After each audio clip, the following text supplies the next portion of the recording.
I am very glad to be here in Lindau for the third time and to have this opportunity of talking to you about problems that I have been working on recently. This time I would like to talk to you about the theory of gravitation, rather different from my previous topics. You all know that a theory of gravitation was first put forward by Newton more than 200 years ago. Newton's theory was a very good theory. It survived unchallenged for more than 200 years. And then, in the present century, a new theory of gravitation was put forward by Einstein. Einstein's theory was connected with his principle of relativity, and he showed how gravitation could be explained as an effect arising from the curvature of space and time. Einstein's theory was a very beautiful theory mathematically, and also it was found to be in good agreement with observation, and so it became generally accepted in the world of science. Einstein's theory aroused an enormous scientific interest. Very many people worked very intensively on this theory for a good many years. And then the interest in the Einstein theory of gravitation rather died away. People found the equations difficult to work with. They found other subjects of interest, very largely quantum theory. And for a while, one did not hear so much about the Einstein theory in the world of science. But in recent times, since the war, there has been a revival of interest in the Einstein theory of gravitation, and at present there are more and more people working on it. This revival of interest can be explained, I think, or accounted for by two reasons. Partly there have been new mathematical methods developed for dealing with it, and partly people have been continually getting new observations about the very distant parts of our universe. They have been getting these observations with the help of the very big telescopes which are now available, and also with the help of the new technique of radio astronomy. So there is this revival of interest in Einstein's theory of gravitation, and as a consequence, there are now international conferences on gravitation which are held regularly every 2 years. The third of these international conferences was held only last week near Paris. At these conferences, people who are working on the theory of gravitation from all countries come and meet together and present reports on their recent researches and discuss the problems which still remain to be solved. I think that the people who come to these conferences, the people who work on gravitation, can very clearly be divided into three classes. There are the mathematicians, the physicists, and the cosmologists. The mathematicians are concerned with getting exact solutions of Einstein's equations. They are interested in all kinds of exact solutions, independently of whether these solutions have anything to do with our actual world or not. The other two classes are concerned with the actual world. The physicists are concerned with studying the gravitational field as a physical field and finding out the physical effects of gravitational forces, and they hope to be able to detect these effects with their instruments. The cosmologists are concerned with the universe as a whole. They are dealing with what the universe is like at extremely large distances, and their main problem is whether the universe is closed up or whether it is an open universe. I want to talk to you today only about the point of view of the physicist. For the physicist, there is a fortunate circumstance in that one does not need to use the exact equations of the Einstein theory. One can work with a certain approximation. The effects of the gravitational field are attributed to a curvature in space-time, and for the physicist, one can count this curvature as extremely small. In the space of the physicist, this curvature is certainly extremely small, and it is sufficient to work with the approximations of the Einstein theory, applying to the case when the curvature of space-time is extremely small.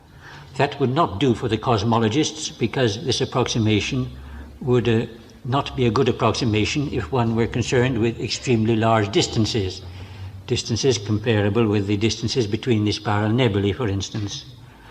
But for the distances which interest the physicist, this approximation is certainly a valid one. Now, the exact equations of the Einstein theory is the equation 1 in these notes. I think a good many of you have the German translation of these notes with you, so that I need not write down all the equations, but can just refer to them, and I will write down on the blackboard only the more important equations. If we take the approximate form of the Einstein theory, when it is applied to space which is nearly flat, we have this as our basic equation. We have an equation which involves a quantity h mu nu, which is introduced in this way. The exact theory of Einstein is based on a certain tensor, which is written like this, G with two suffixes mu and nu, and mu and nu take on the four values 0, 1, 2, 3. This tensor describes the gravitational field, describes the curvature of space-time, and it also fixes the system of coordinates. Now, for space which is nearly flat, this tensor differs only by a small quantity from its value for flat space-time. For flat space-time, these different elements all have the values 1 or -1 or 0, and the differences from flat space-time we denote by h mu nu, and we count h mu nu as small, and neglect quantities which are of the second order of smallness. We then have this as our basic equation of the Einstein theory.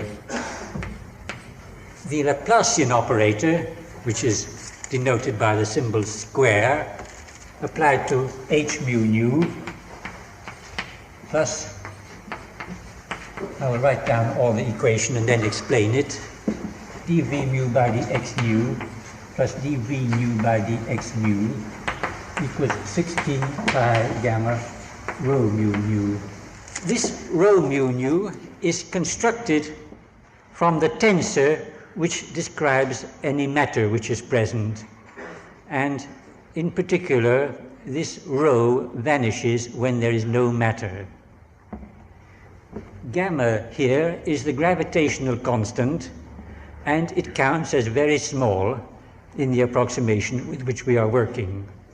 This v mu is a certain quantity which is constructed from the first derivatives of h mu nu, and you will find the expression for v mu written down in equation 3, and I need not say more about that. This is then our fundamental equation.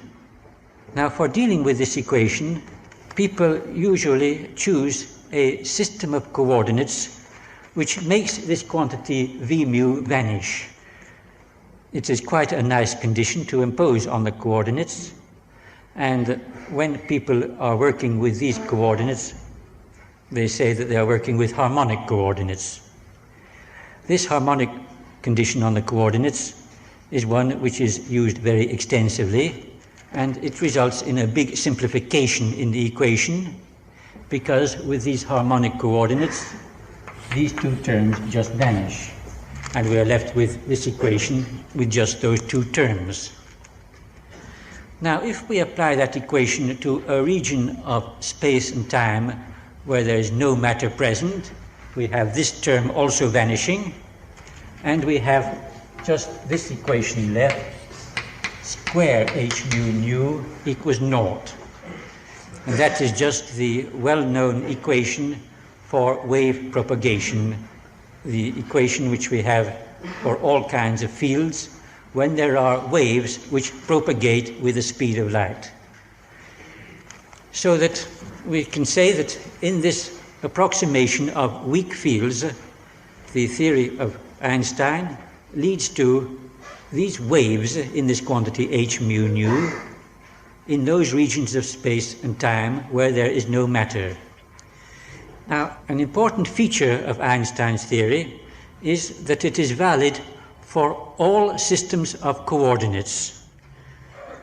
We are working with the case when the field is weak, and the natural thing to do under those conditions is to work with a system of coordinates which is approximately Cartesian. We cannot say that it is exactly Cartesian because there is still a little curvature in our space which prevents one from giving a precise meaning to Cartesian coordinates. But still, we can take coordinates which are approximately Cartesian, and that is what we are doing when we introduce these quantities h mu nu. But even with these coordinates which are approximately Cartesian, and even with the harmonic condition, there is still some arbitrariness left in our system of coordinates.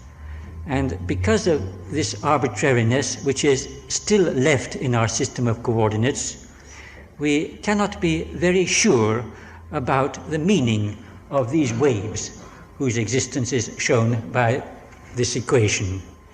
We cannot be sure whether these waves are really something physical or whether they are just connected with our system of coordinates. Now, that is really the main difficulty all the time when one is working with the Einstein theory. It is the difficulty of separating what is real and physical from what depends simply on our system of coordinates. And that will be our main problem of discussion today. Now, in order to fix our ideas rather more precisely, let us suppose that we have some actual physical problem. We have some masses coming together, perhaps even with high speeds, interacting with each other in some way, and we have gravitational forces between them, and we want to discuss exactly what happens. I shouldn't say exactly what happens, I should say we want to discuss what happens in this approximation of weak gravitational fields. We then have to look for a solution of this first equation here. Now, solutions of that equation are quite familiar to physicists because this equation itself is very similar to the equation which we have in electrodynamics. We can look upon this right-hand side as generating waves in this quantity h in the same way as electric charges and currents generate electromagnetic waves. And from our familiarity with the solution of electromagnetic equations, we can immediately get information about the solution of this equation here. We know that there is a solution when we are given the value of rho.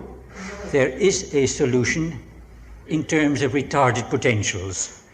And this will be the solution which is the important one physically if there are no incoming gravitational waves. The general solution one gets from this retarded solution by adding on to the retarded solution certain arbitrary incoming waves. But it will be mainly the retarded solution that I want to talk to you about. With this retarded solution, we have the h mu nu at large distances proportional to 1 over r being the distance. The h mu nu are rather like the electromagnetic potentials, And to get something which corresponds to the electromagnetic field, something which we can count as the gravitational field, we must differentiate this h mu nu once. If we differentiate something which is of the form of 1 over r for great distances, then we get two terms appearing, one term depending on 1 over r squared, and the other term depending on omega over r. I should say a term of the order of omega over r, where omega is the frequency of oscillations which are occurring in this distribution of matter. For distances which are not too large, the 1 over r squared term is the important term. That 1 over r squared term gives you the Coulomb force in electrodynamics, and it gives you the Newtonian force in gravitation. But for much larger distances than that, the omega over r term is the dominant term. And this term corresponds to waves. So that this will be the important term for our talk today, this term which dominates the solution at very large distances. Let us now fix our attention on the waves which come out in one particular direction. Let us say the waves which come out in the direction of the axis x3.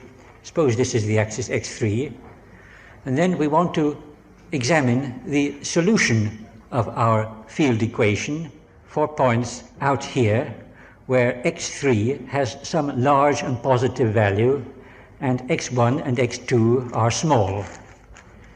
In this region out here, we shall have waves moving radially outward, and those will be the dominant part of our solution.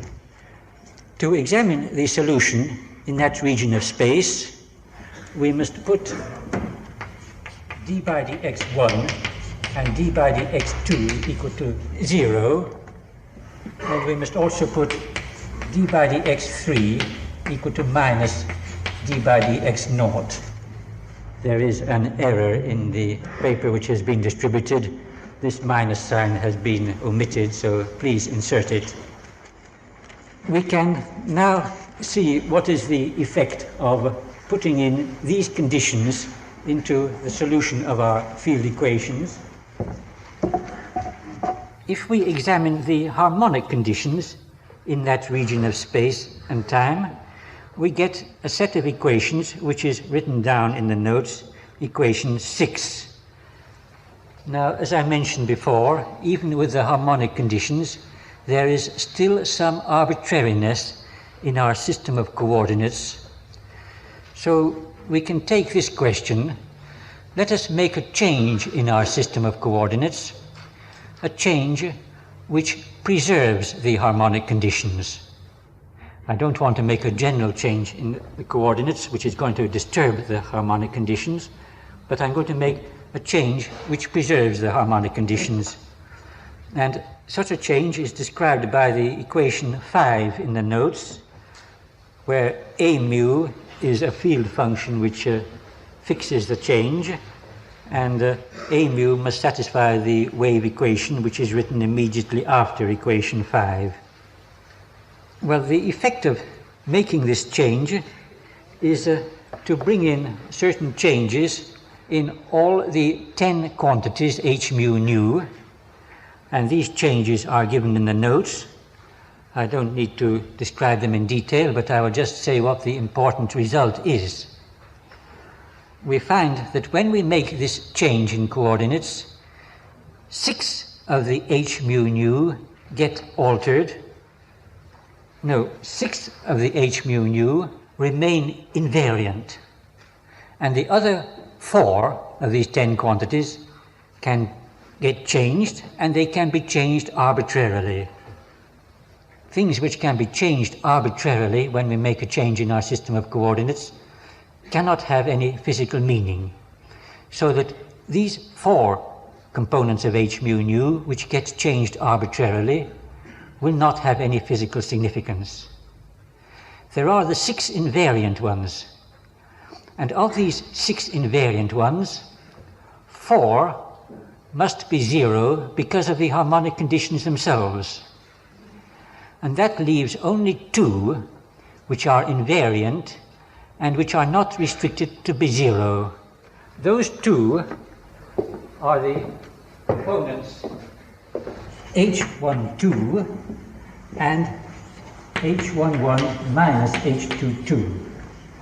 These 2 components we may therefore expect to have a physical meaning for waves which are moving in the direction of the axis x3.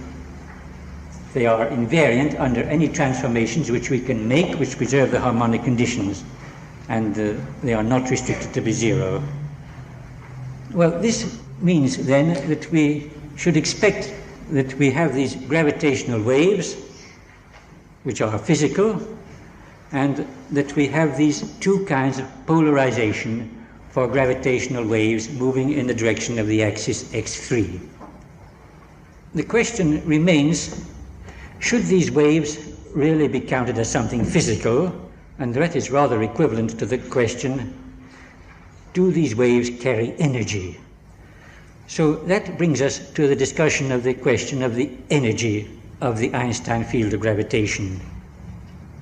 For this discussion of energy, one can set up a certain tensor or tensor density, T mu nu, which has the physical significance that its components are connected with stresses and energy density, momentum density. And one of its components, the T naught naught component, can be interpreted as the energy density. One finds that this T mu nu added on to a suitable tensor describing the matter satisfies the conservation law, which is written down in the notes there, so that if we define the energy density as T naught naught, we get exact conservation of energy. But there is some trouble with this little t. I talked about it as a tensor density, but it is not really a tensor density. It is something which is called a pseudo-tensor density, because when we make a change in coordinates, it does not transform correctly to be a tensor density. And that means that if we use this T naught naught as the energy density, and we work out the energy in a certain region, then if we make a change in our system of coordinates, we shall get a different energy. Now, energy ought to be something which is physical. We want it to be a really physical thing, and it should be independent of our system of coordinates. This T naught naught is really the best thing which we can do for discussing energy density, and we have here a real difficulty. This difficulty has bothered people for very many years, and it has led to the procedure in practice when people want to discuss energy in connection with the Einstein theory. They adopt some nice system of coordinates, and they assume that if the energy is calculated with this nice system of coordinates, the result will have some physical meaning. But that, of course, is not a very logical process. It is not logical at all, and it is unreliable. And on account of that, there has been much discussion for very many years as to whether these gravitational waves really do carry energy or not. Well, with the development of the theory of gravitation, which has taken place in recent times, this question has been cleared up. One of the main lines of this recent development has been the expression of the equations of the Einstein theory in the Hamiltonian form. Now, the Hamiltonian form of writing equations is a form which has very great mathematical power. It was discovered more than 100 years ago by Hamilton, who worked it out simply because of the mathematical beauty connected with it, and Hamilton himself did not realize the great importance of his form of equations, but we see now that his form is really of fundamental importance in nature, because his form of equations is the form which lends itself naturally to a passage to the quantum theory. Just working from the Newtonian form of the equations of motion, one has not got any good way of passing to the quantum theory. But working from the Hamiltonian form, we have well-defined rules which have been applied successfully in very many cases for passing from any classical field theory or classical theory of particles to the corresponding quantum theory. A good deal of the recent interest in the theory of gravitation has been concerned with obtaining a quantum theory of gravitation, and for that purpose one must first put the classical theory into Hamiltonian form. Now, with the Hamiltonian form of the equations, one deals with the state at a certain time. Now, the state at a certain time means the state for all values of the coordinates x1, x2, x3, but for one particular value of the coordinate x0. Now you see, when we discuss the state at a certain time, we are introducing a dissymmetry between the four coordinates.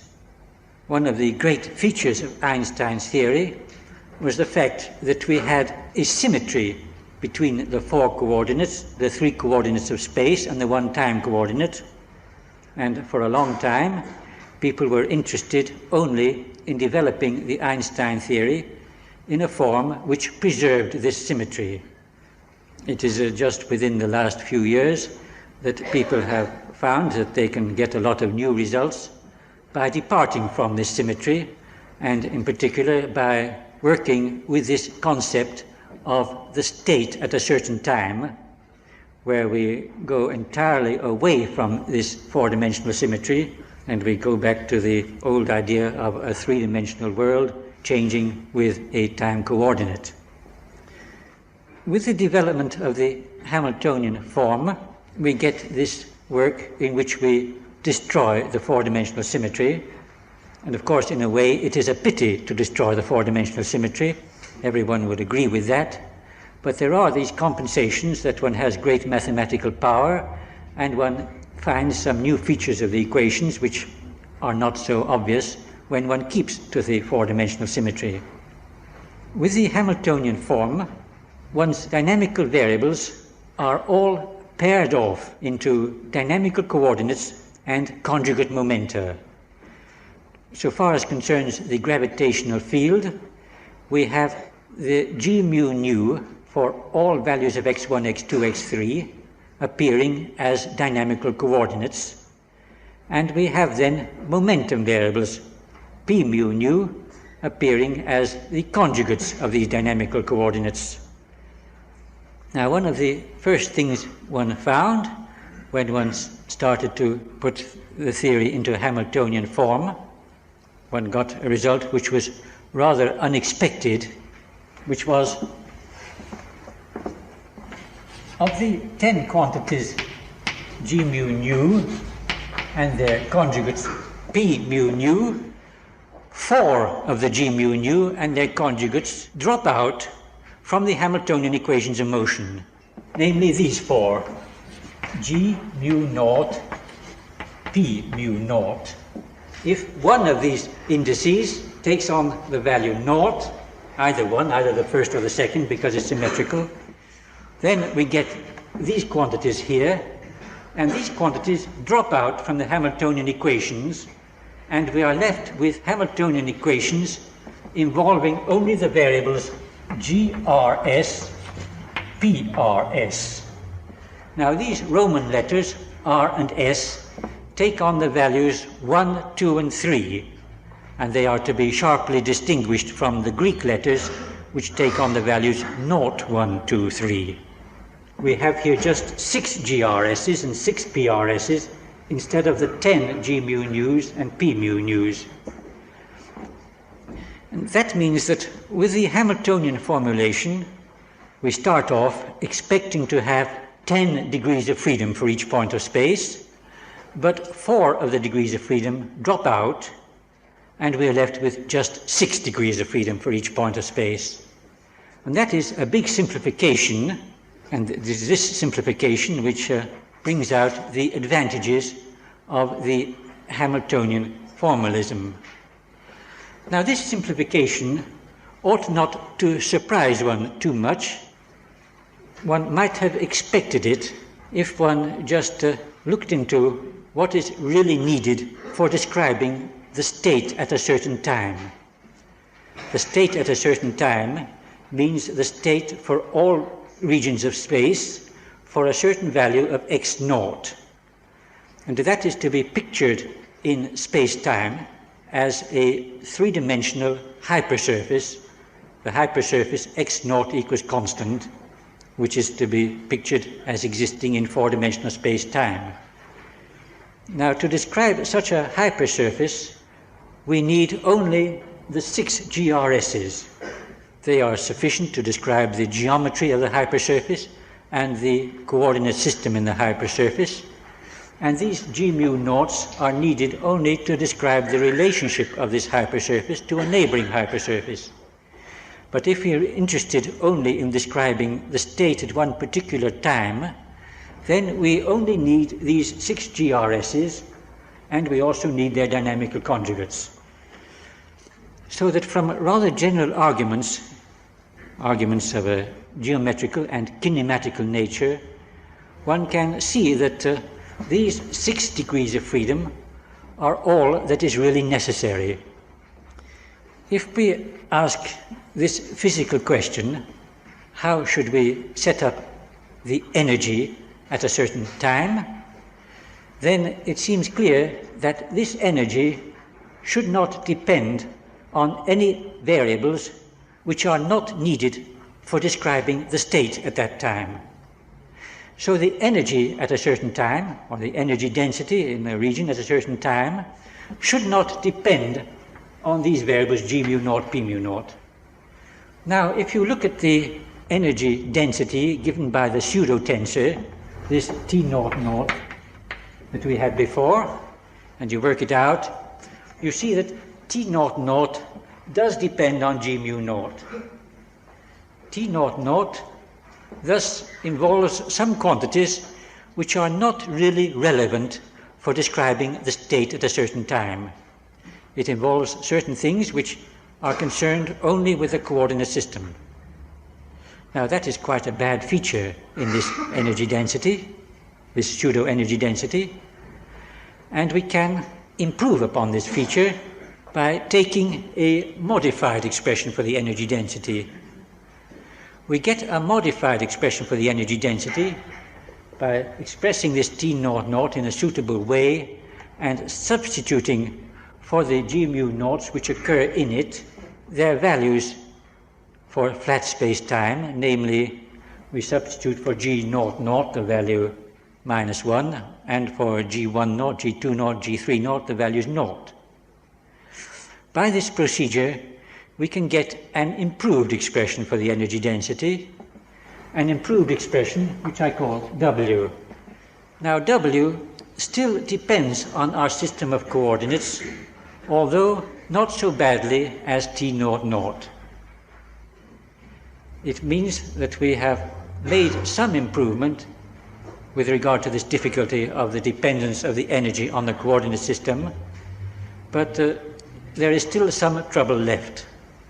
There is still a dependence of W on the 3 coordinates x1, x2, x3, and further, if we want to look at things from the physical point of view, we should consider W defined on a certain hypersurface in space-time, and we may ask ourselves, what happens if we make just a small deformation in this hypersurface? A small deformation of the order of gamma, our gravitational constant, which is really an extremely small deformation. But we find that with this extremely small deformation, W changes by a quantity of the same order of magnitude as itself. Well, there is still this difficulty, but there are some nice features about this expression for the energy density W. The gravitational part of this energy density can be divided into two terms. It falls very naturally into two terms, which are given by equations 8 and 9. One of these terms, which I have written W suffix k, can be interpreted as kinetic energy because it is quadratic in the momentum variables p. It is quadratic and homogeneous in these momentum variables, and is just like any ordinary kinetic energy is in physics. So that can be very naturally interpreted as kinetic energy. The other term does not involve momentum variables at all, and we call that the potential energy. It is quadratic and homogeneous in the field quantities which we get by taking the first derivatives of the h's. So the gravitational part of the energy density divides into these two terms. The first of these terms is subject to an uncertainty when we make a small deformation of the surface, but is not subject to any uncertainty when we change the coordinates in the surface. It is of the correct tensor form with respect to the coordinates in the surface. The other part, the potential energy, is just the other way round. That behaves all right when we make a small deformation of the surface, but that gets disturbed when we change the coordinates in the surface. Well, that is the situation with regard to this improved expression for the energy density, and that shows that there is still some uncertainty in the improved expression for the energy density depending on our system of coordinates, so that we are still in difficulties with regard to the question of whether our gravitational waves really carry energy or not. However, there is one example where these difficulties can be eliminated, and that is the example when we have waves moving only in one direction. If we apply these expressions for the energy density to the case when there are waves moving in only one direction, the direction of the axis x3, then we get the expressions written down in equations 12 and 13. That's what the potential and kinetic energy become.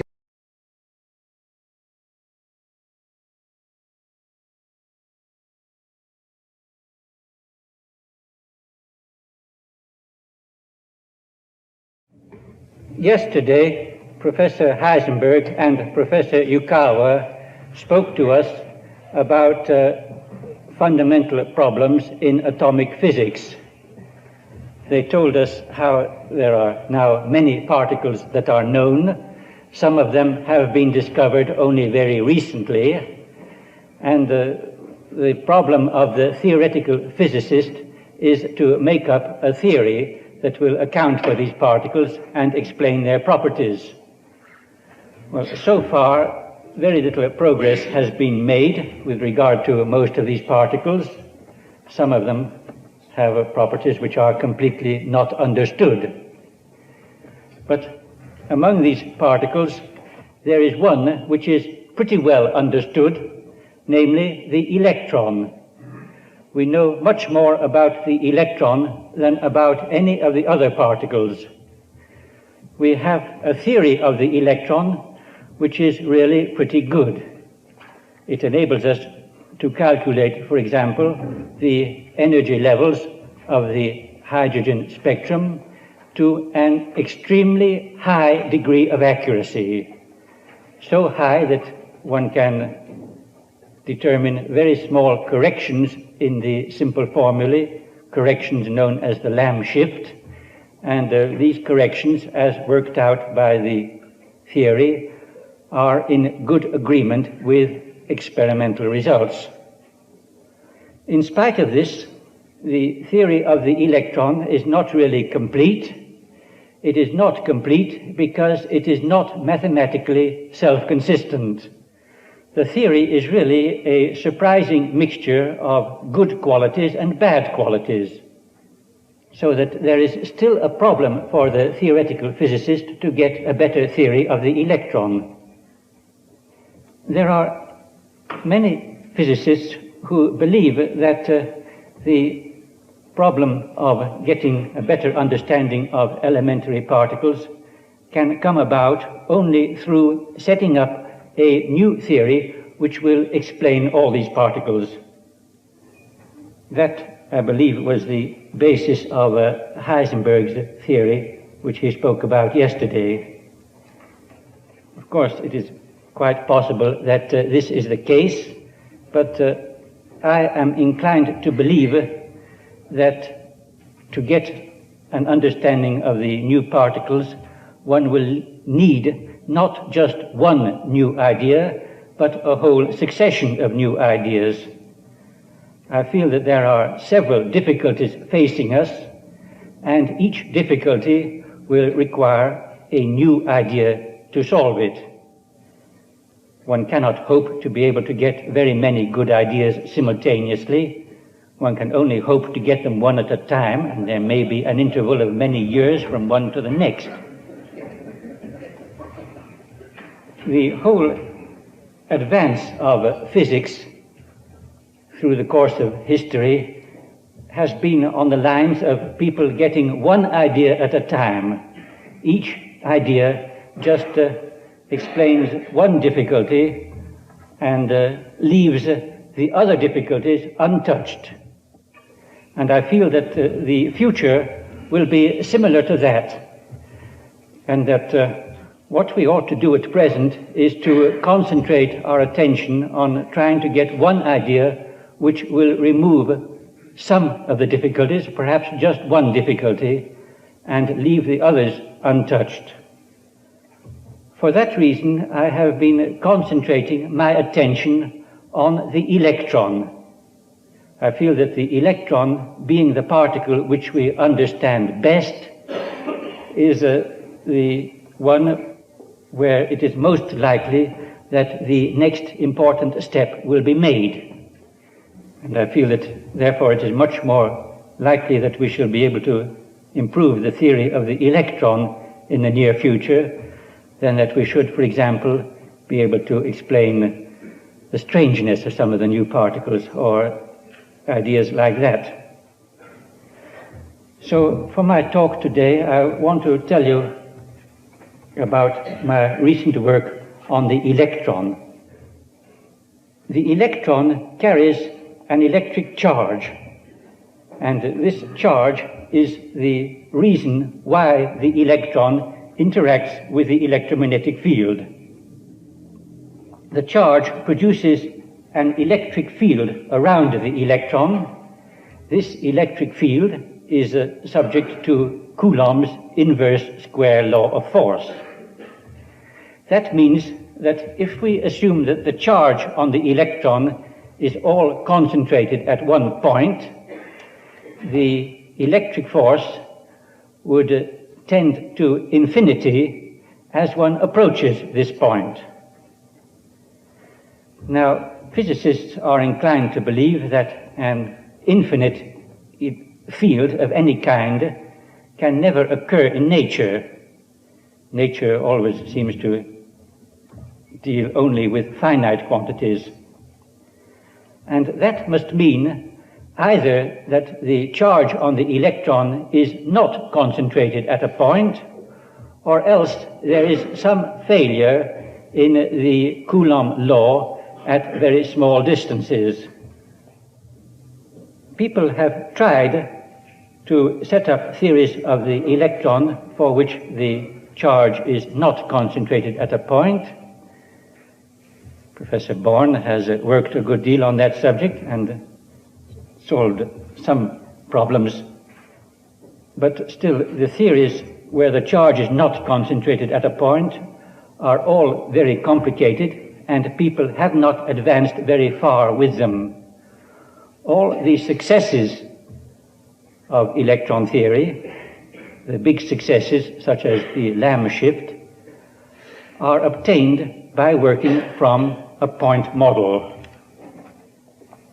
Well, there we see the beginning of fundamental difficulties in the theory of the electron.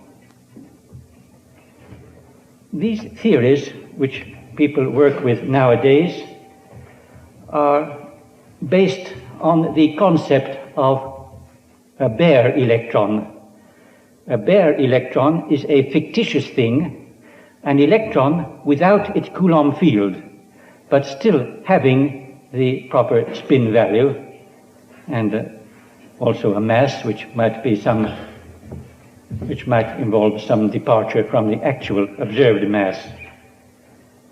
The theory, which is in current use, involves starting with bare electrons, setting up a theory of bare electrons as a zero-order approximation, and then introducing the charge on the electron and thus introducing the Coulomb field around the electron as a perturbation.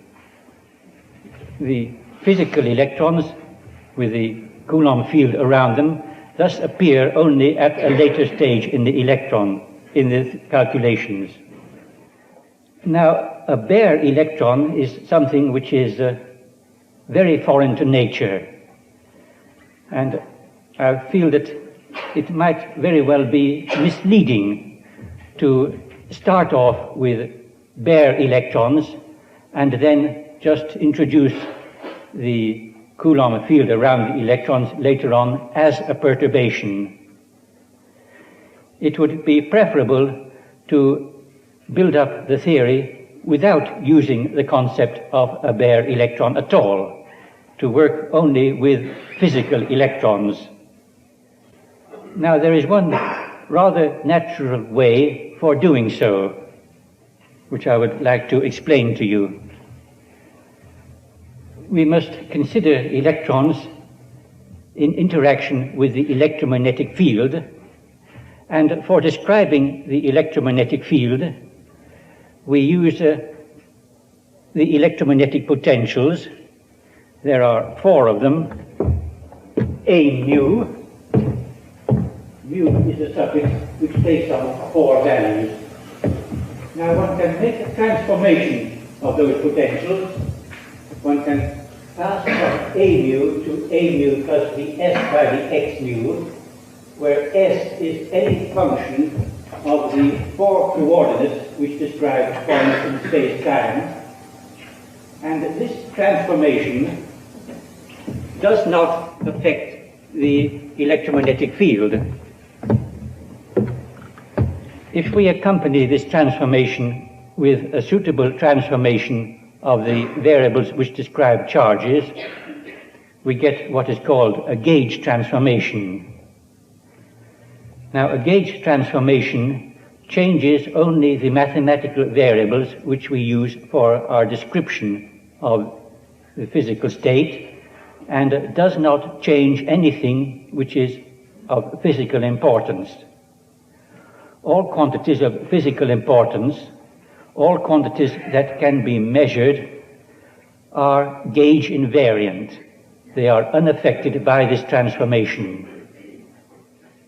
It would seem, therefore, that it would be reasonable to work to build up the theory entirely in terms of observable quantities, which would mean building up the theory entirely in terms of gauge invariant dynamical variables. That would mean that whenever some quantity which is not gauge invariant occurs in the equations, it would have to occur combined with certain other quantities in such a way that the whole combination is gauge invariant. Now, in quantum mechanics, we have electrons jumping about from one state to another. And the way we describe these jumps in our theory is by means of creation and annihilation operators. We suppose that there exist certain operators which cause the creation of an electron, other operators which cause the annihilation of an electron. And when we have an electron jumping from a state here, for example, to a state here, we can explain that jump by saying that we have the annihilation of an electron here, accompanied by the creation of an electron here.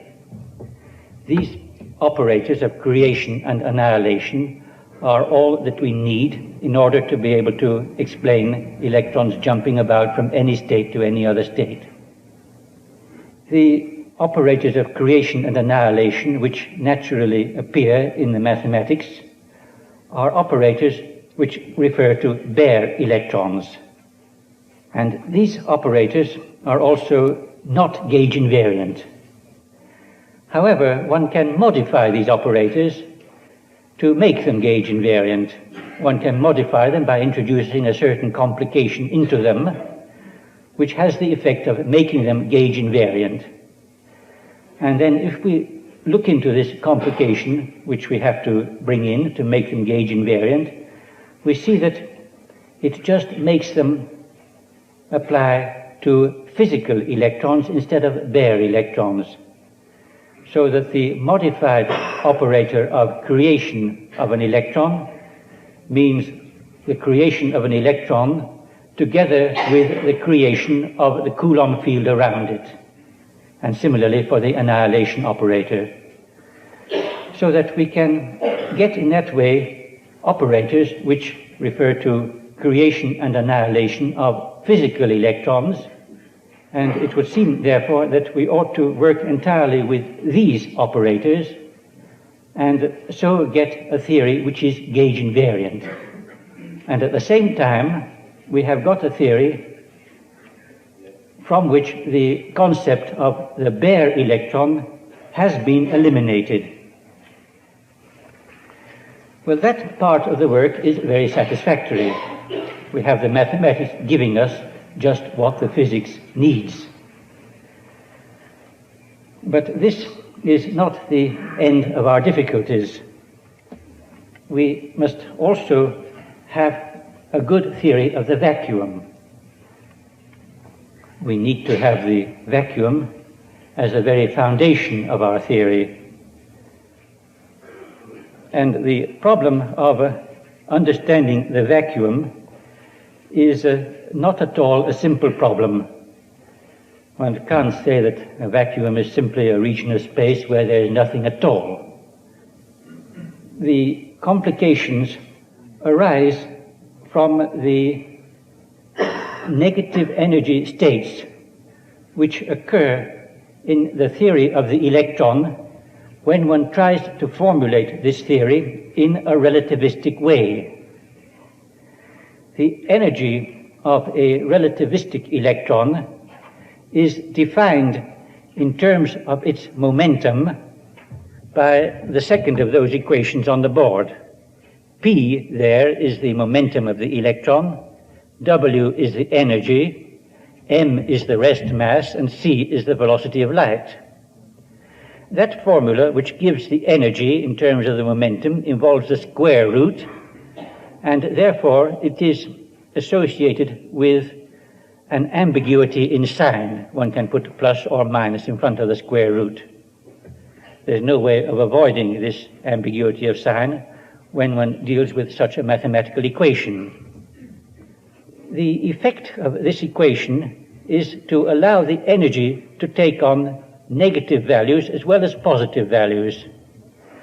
And you will observe that the positive values are all greater than or equal to mc squared, and the negative values are all less than or equal to minus mc squared.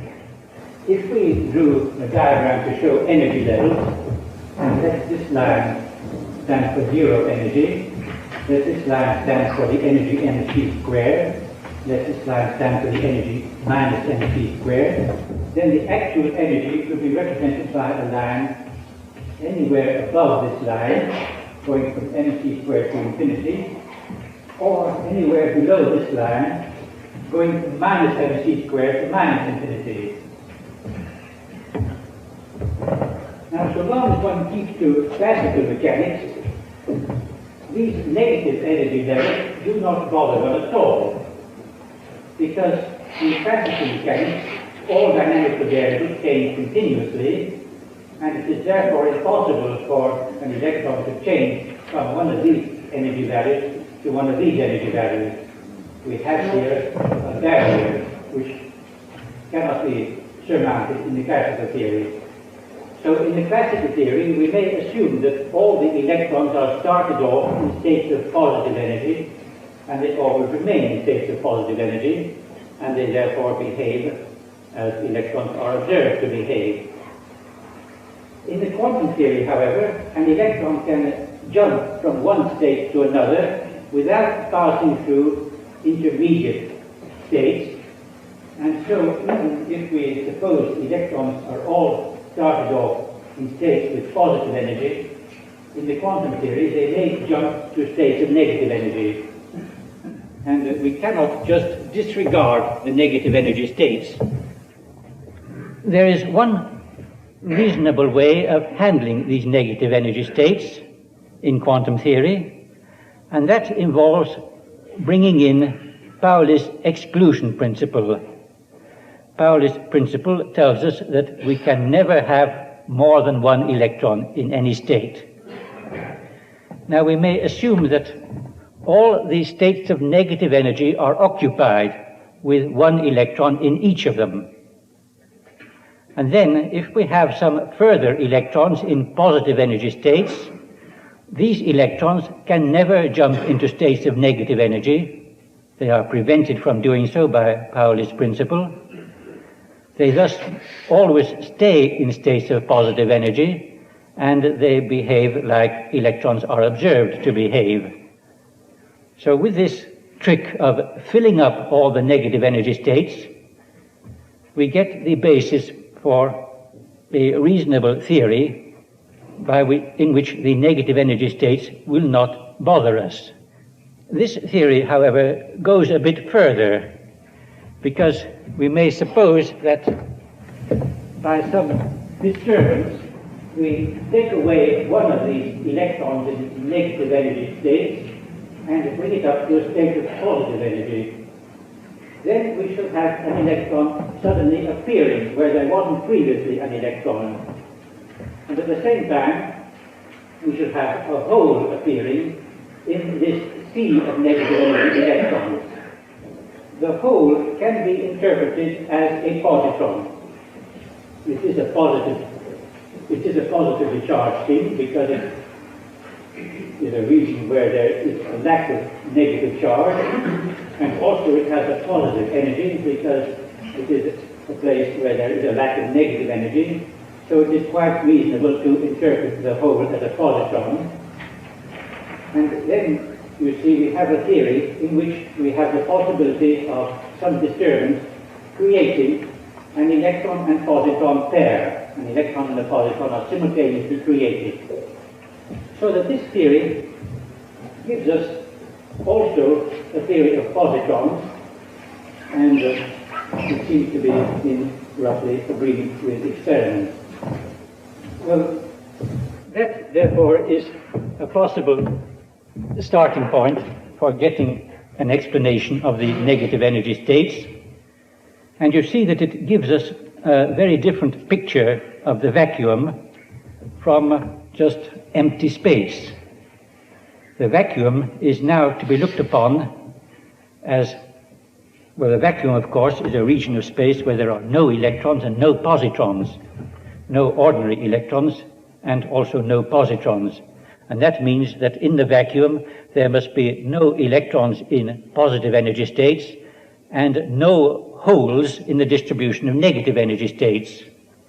So the vacuum will consist of just all the negative energy states occupied by electrons. In the vacuum there is this sea of negative energy electrons. It is a bottomless sea. Well, you might at first think that that's going to be very disturbing because we have so many electrons in the vacuum. But there is a regularity about these electrons. I first put forward this theory in 1930, and at that time I was not very much worried about this distribution of negative energy electrons. what I said then was that the negative energy electrons in the vacuum form a completely uniform distribution of electrons over the whole of space, and therefore they are unobservable, and that one can only expect to be able to observe departures from uniformity, and the departures from uniformity would occur only when we have electrons in positive energy states or holes among the negative energy distribution, and then we should have physical electrons or positrons.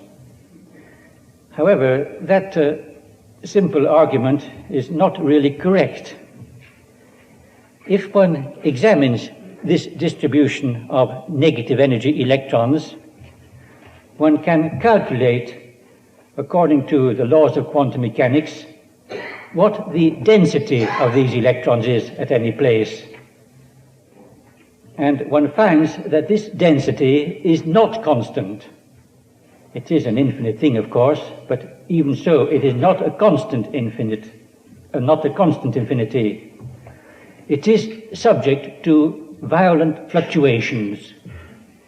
Now, from what I said earlier, we should never think of bare electrons. We should suppose that our electrons are always accompanied by Coulomb fields around them, and therefore, if we have violent fluctuations in the density of the electrons, there will be violent fluctuations in the Coulomb field. So that our picture gives us a vacuum which is very far from the placid region of the vacuum which one usually thinks of. A vacuum is subject to violent fluctuations in electric density and in Coulomb fields. These violent fluctuations are not a reason for immediately saying that the theory is a bad theory. The vacuum should be the state of lowest energy in which space can exist. And it might very well be that this state of lowest energy is a state in which there are violent fluctuations in some of the physical variables. But these fluctuations would not be observable until one brings in some extra energy. One can compare the situation of the vacuum to the state of lowest energy of some molecule. Suppose we just consider some molecule in its state of lowest energy. We have there a number of electrons moving around in their orbitals. These electrons will, of course, be accompanied by Coulomb fields, so that we have quite a lot of motion going on, and we have quite strong fields present, even though the molecule is in its state of lowest energy. The fields of the electrons moving around, the electrons themselves, are not observable so long as we keep to the state of lowest energy. We have to bring in some additional energy to make them observable. So that with that analogy, one can see that there is no immediate reason for rejecting this picture of the vacuum which has these strong fields present. However, when one looks into things more closely, one sees that this picture will not really work. One thing that we certainly know about the vacuum is that it is a stationary state. It is a state which does not change in time. And if we examine this picture of the vacuum, which I have been giving here with all these negative energy states filled up, we see that this state is not a stationary state. The Coulomb fields, which arise from these disturbances of the electric density, these Coulomb fields will themselves disturb the electrons, and they will give rise to the possibility of pair creation. That is to say, we might start off with this state where all the negative energy electron states are occupied, but after a short time we shall no longer be in this state. We shall have a probability of one of the negative energy electrons being jerked up to a state of positive energy, and that would be interpreted as a probability for a pair creation. Now, it is quite certain that we don't have pair creation occurring spontaneously in the vacuum, and therefore there is some error in this picture of the vacuum.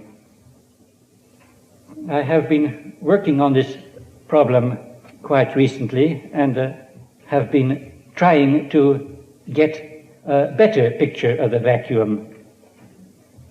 We must treat the vacuum according to the laws of quantum mechanics, so that it has to be represented by a wave function. The state of anything in quantum theory has to be represented by a wave function. So we must try to find a wave function which will represent the vacuum and which will be a stationary state. A wave function which will not correspond to any physical changes taking place. I have not been able to solve this problem accurately, but I have obtained a better approximation than the usual one. I have obtained a wave function to represent the vacuum for which these disturbances do not give rise to any probability for the occurrence of an electron-positron pair, but they give rise only to the probability for the simultaneous occurrence of two electron pairs. This, of course, is still a bad thing, to have two electron pairs appearing simultaneously, but it is less disturbing in the calculations than having just a single electron pair appearing. In both cases, the probability for the occurrence of these transitions is infinitely great when one works it out, so that we are still a long way from getting an accurate description of the vacuum. I feel that this is really the central problem in theoretical physics at the present time, to understand what the vacuum is. If we don't know what the vacuum is, we simply cannot hope to understand what particles are, because the particles are necessarily something more complicated than the vacuum itself.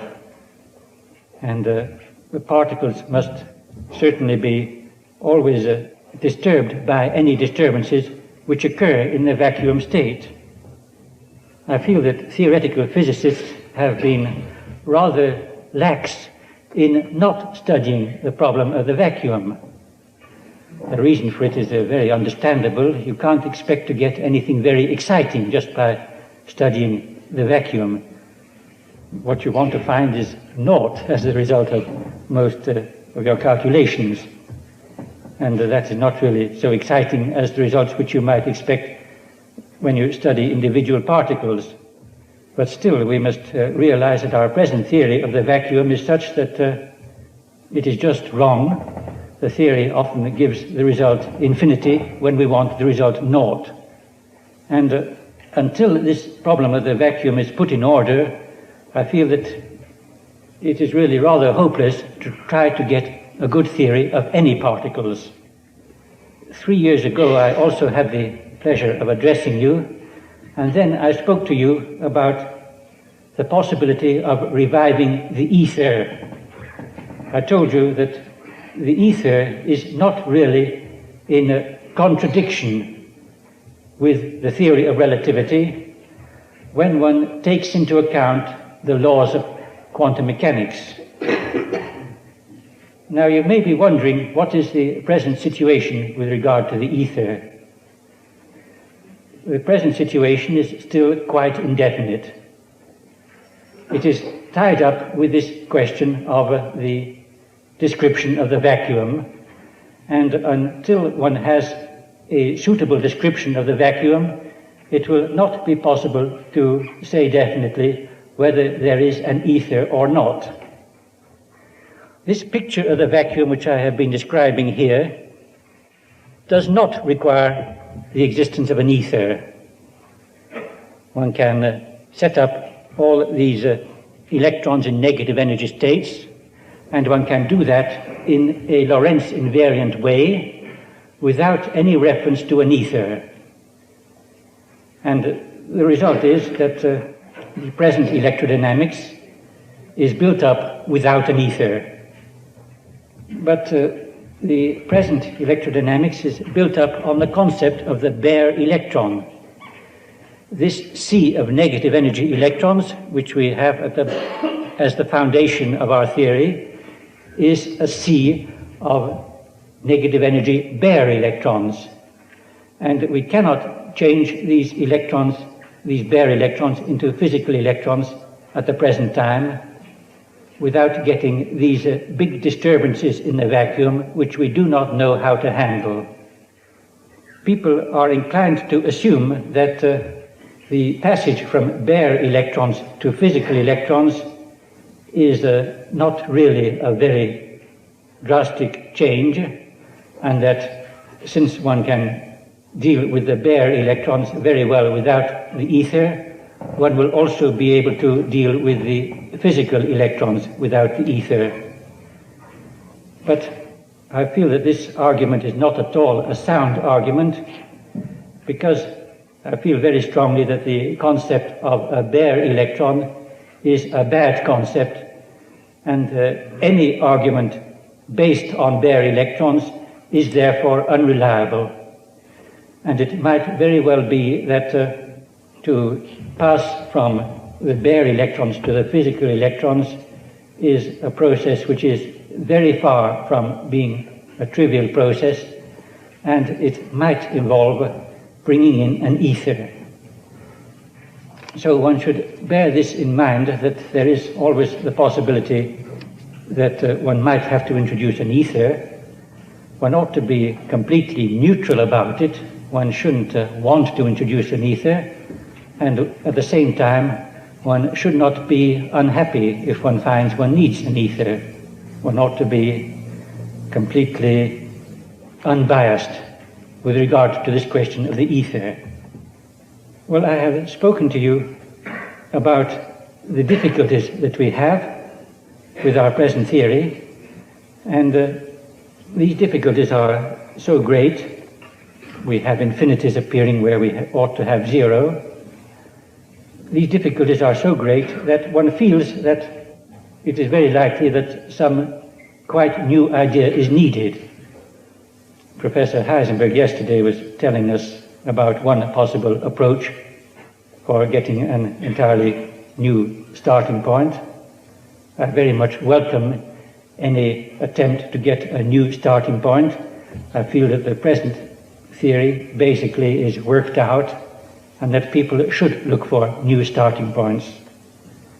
There's one possible starting point which I have been considering recently, which is in some ways a very attractive one, and I would like to tell you about it. It is based on an idea of the electric field which was current in the last century, the idea of Faraday lines of force. Faraday put forward the idea of describing an electric field by means of a number of lines of force which will originate from a charged body. If we have an electric charge at a point like this, then Faraday supposed that there were many lines of force radiating out from it in all directions. These lines of force may extend to a charge of opposite sign. If this is a plus sign, they would end on a charge with a minus sign, or alternatively, they may go to infinity. One can get a complete description of the electric field in terms of these lines of force. The direction of the lines of force at any point shows us the direction of the electric field and the density of the lines of force, their closeness to one another, is an indication of the strength of the electric field. So that with this picture of lines of force, we can describe any field whatever, any electric field whatever. We may have just a field of electromagnetic radiation without any charges present at all, and that field would be described by lines of force in the form of closed loops, or else lines of force going to infinity in both directions. We have these lines of force moving about.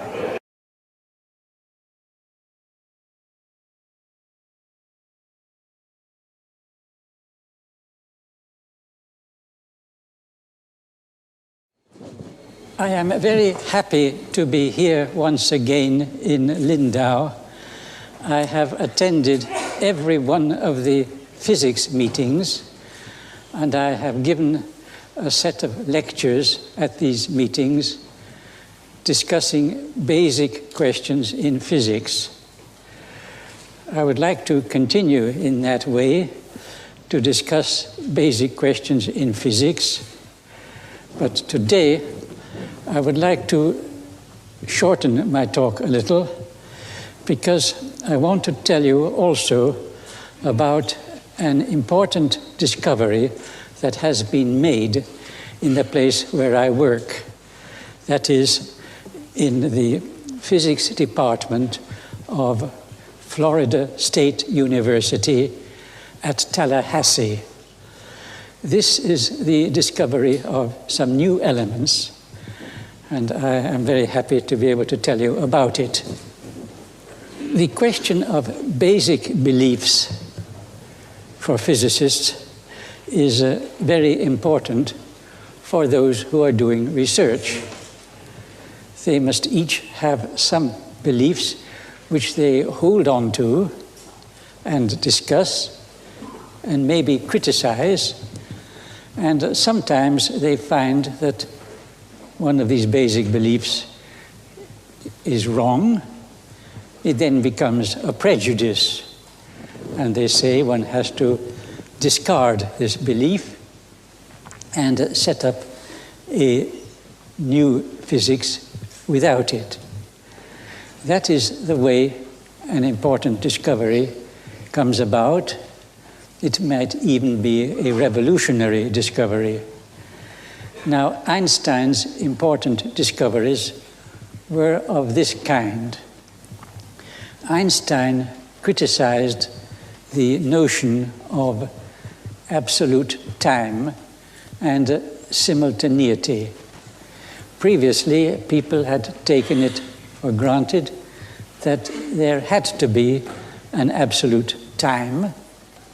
In fact, it was very essential for some of the laws of physics as they were then understood. In particular, Newton's law of gravitation, which was based on action at a distance, and that could be only understood with reference to an absolute time. Newton's action at a distance was criticized by philosophers on the grounds that a body cannot act in a different place from where it is. However, it was found pretty soon that the action at a distance was not really an essential feature of Newton's theory.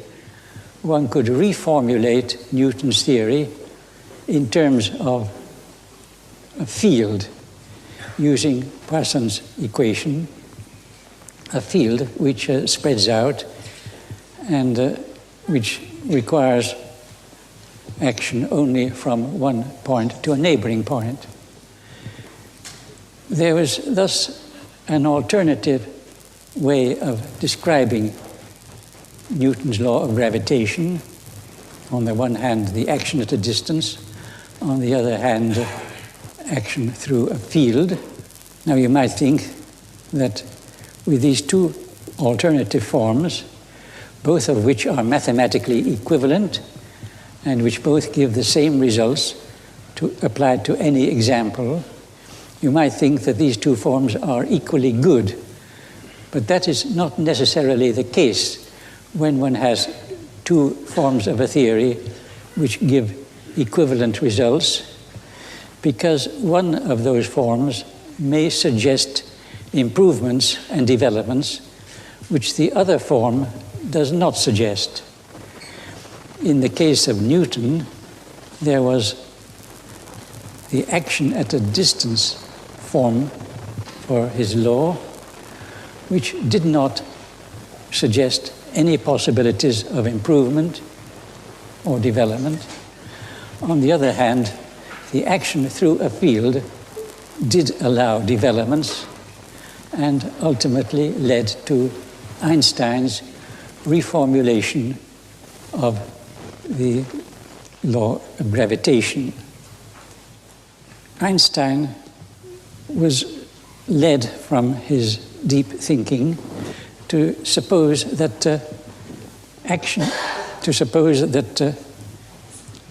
the idea of simultaneity has to be abandoned. He was able to figure out that there's really no experimental way of telling when two events are simultaneous. The best one can do is to send signals with the velocity of light. Now, light travels extremely fast, and the time taken for light to travel from one place to another is quite unimportant, so long as one keeps to phenomena on the Earth.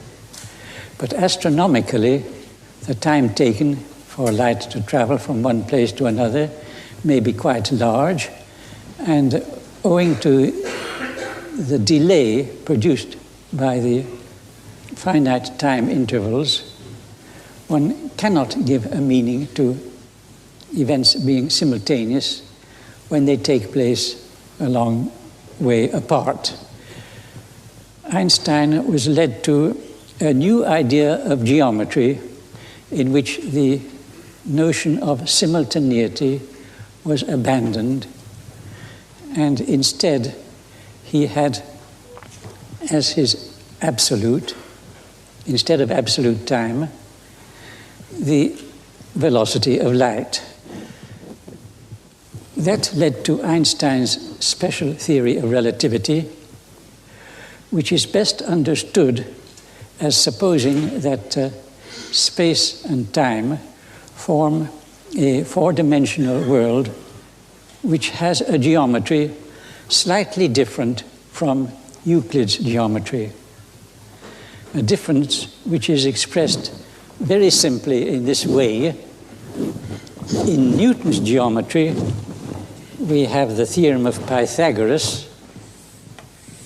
The square of the length of the hypotenuse is equal to this distance squared plus this distance squared.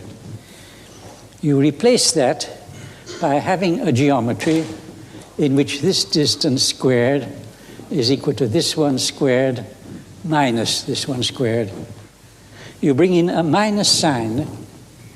That leads to a geometry which is in many ways analogous to Euclid's geometry, but is essentially different in some ways, and it is called the geometry of Minkowski space. On the basis of this new geometry, Einstein set up a theory where there is no absolute time, no absolute simultaneity, but he still had the problem of bringing in gravitation. In order to do that, he had to make another drastic change in our basic ideas. Namely, he had to suppose that space and time are curved instead of being flat. The flatness, which one had assumed automatically right from the beginning when people first studied space at all, that flatness is just a prejudice which has to be given up. One has to think of space and time as forming a curved manifold, and this provides the basis for gravitation. The reason why a body falls is because it keeps as closely as it can to a straight line, but the space is curved. And that leads to the body taking a path something like that. This was a revolutionary idea. I don't think people altogether grasp the importance of it, because it has the immediate effect that anti-gravity is impossible. Many people have imagined there could be anti-gravity in which bodies fall upwards instead of downwards, but that is quite impossible in terms of Einstein's ideas, because there is no question of a force pulling a body up or down. Every body moves as closely as it can it keeps as closely as it can to a path which is a straight line in the curved space, and that involves the particle, the body, moving like this. Well, that shows the important ways in which Einstein influenced our thoughts.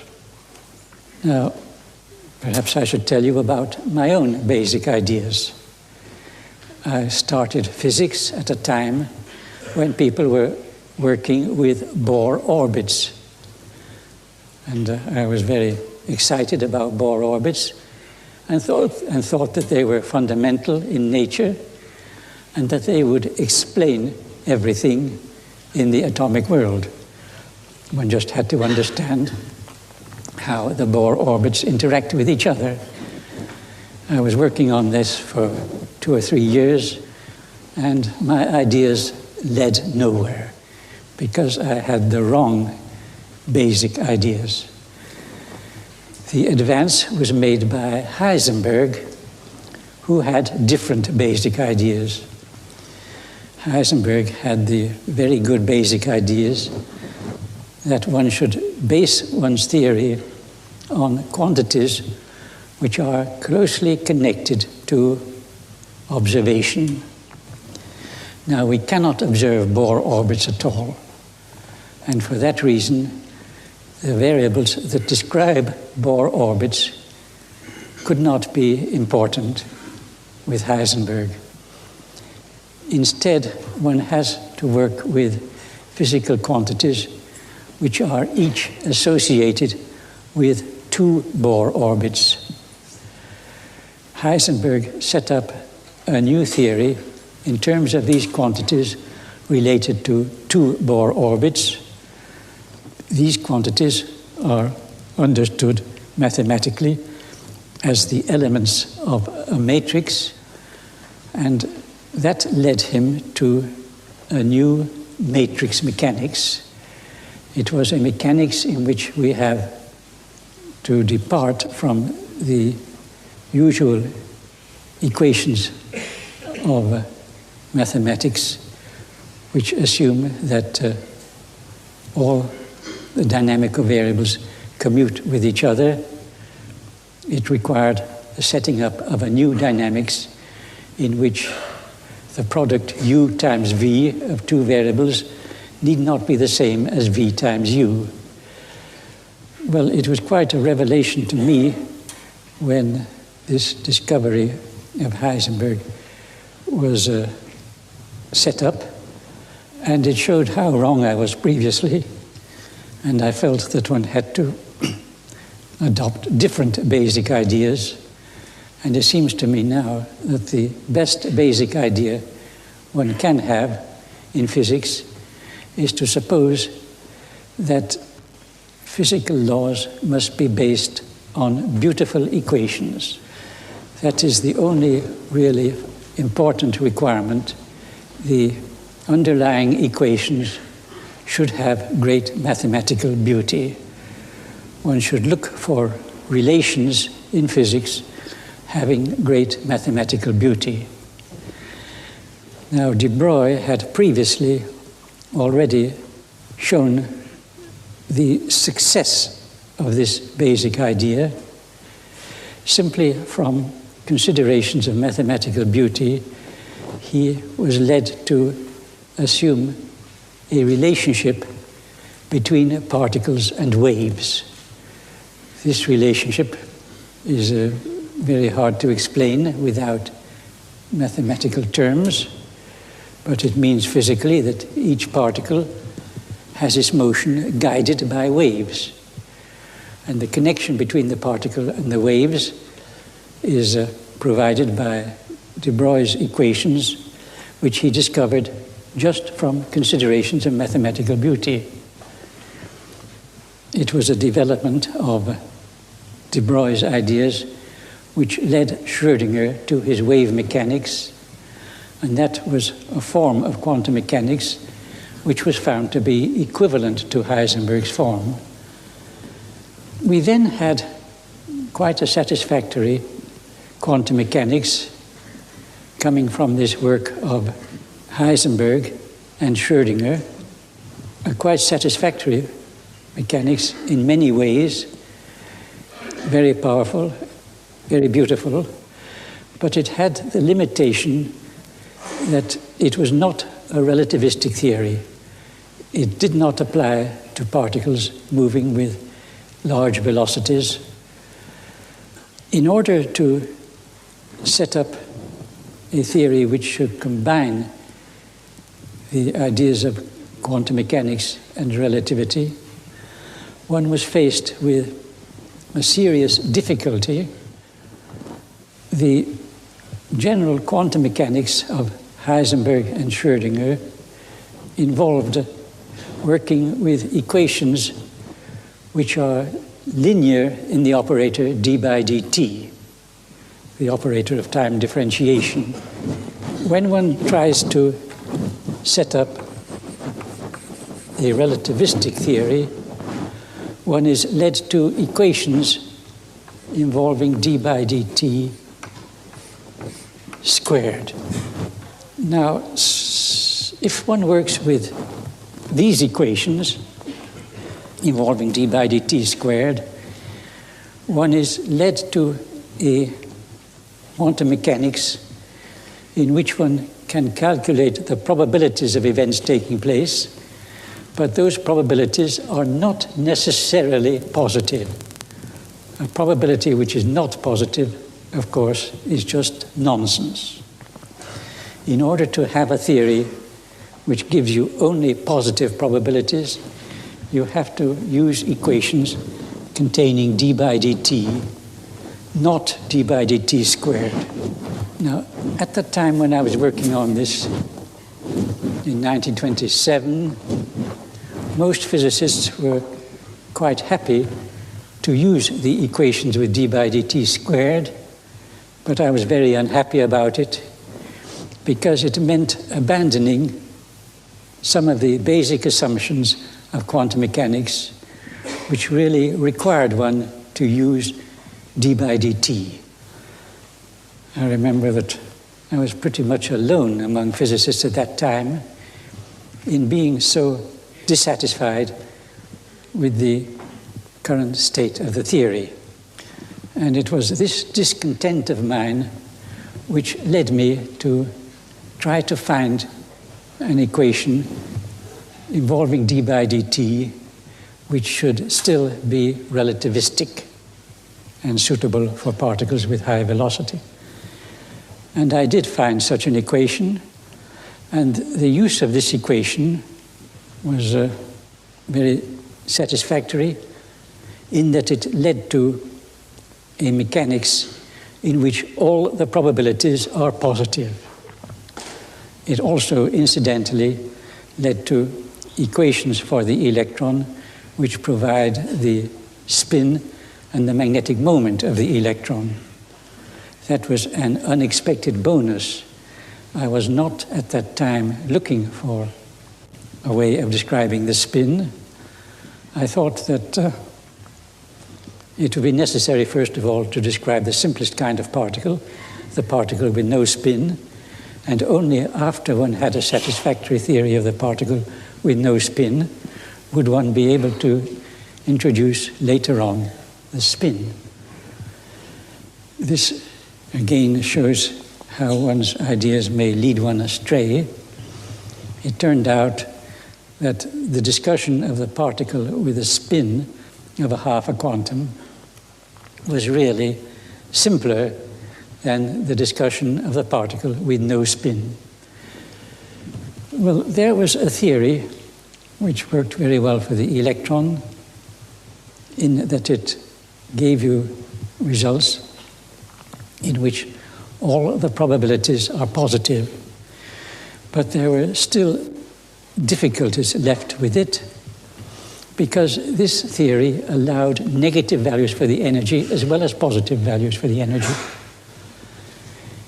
One had to have an interpretation for the negative energies because the mathematics did not allow one to eliminate them from the theory.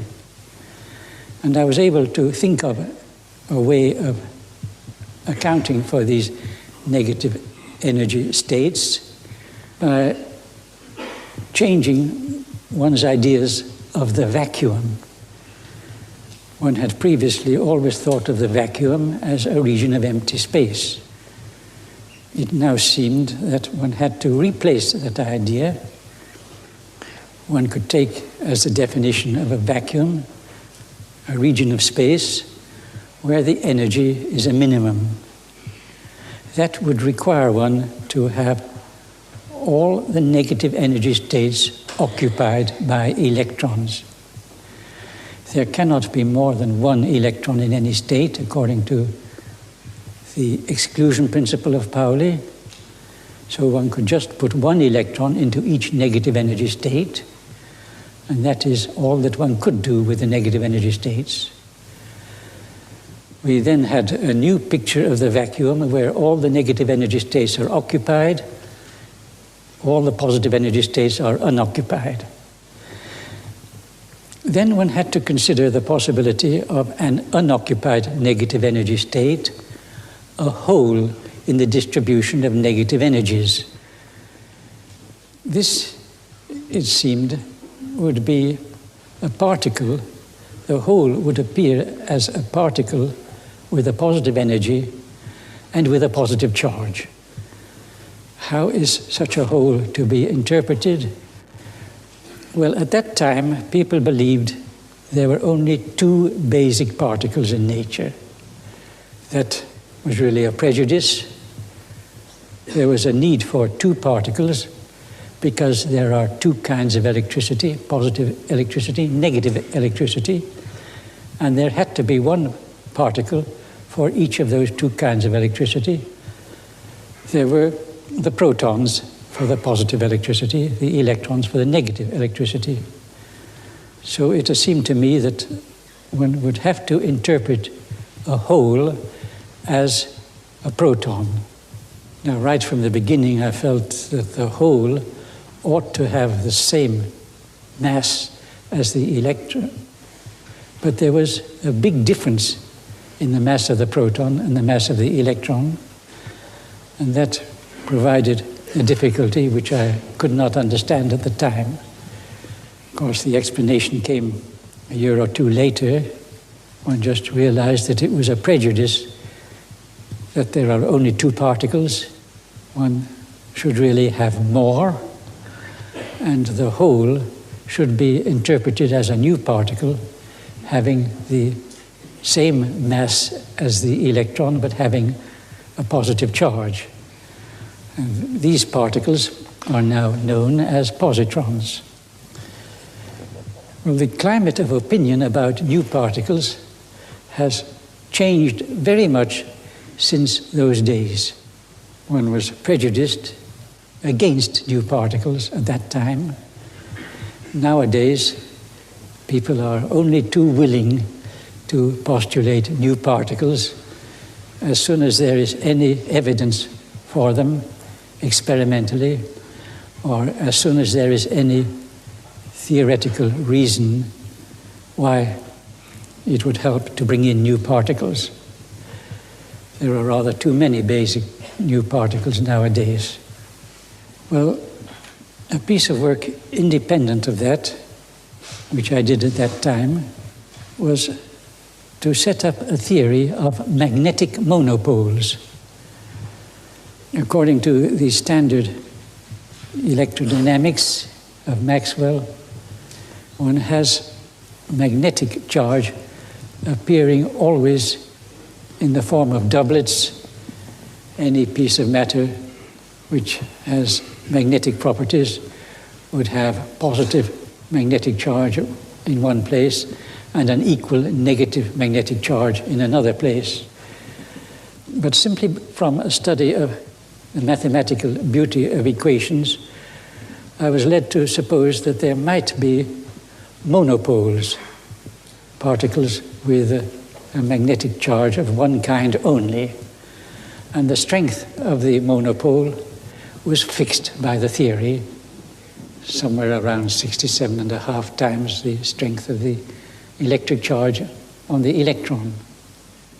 This theory of magnetic monopoles has been lying dormant for a long time. People looked for them experimentally and could not find them. But the situation was changed about a year ago when a team of 4 workers, Price and others, claimed to have discovered a magnetic monopole. They claimed to have discovered a magnetic monopole coming in from outer space among the cosmic rays. And the way they did their experiment was to send up a whole stack of sheets of lexon. Lexon is a kind of plastic. And energetic particles passing through the lexon do some damage, which is shown up if one etches the lexon plates. They had sent up these lexon plates with balloons to a high altitude so as to get the cosmic rays before they had been disturbed much by passage through the atmosphere. And they found one example of a particle which they interpreted as due to a magnetic monopole. The reason for this interpretation is that a magnetic monopole produces ionization which is pretty well independent of the velocity of the particle, while an ordinary charged particle produces ionization which increases as the particle is slowed up. They had evidence of a particle which produced about the same ionization at the top of the stack of plates as at the bottom, just in the way that a magnetic monopole should do.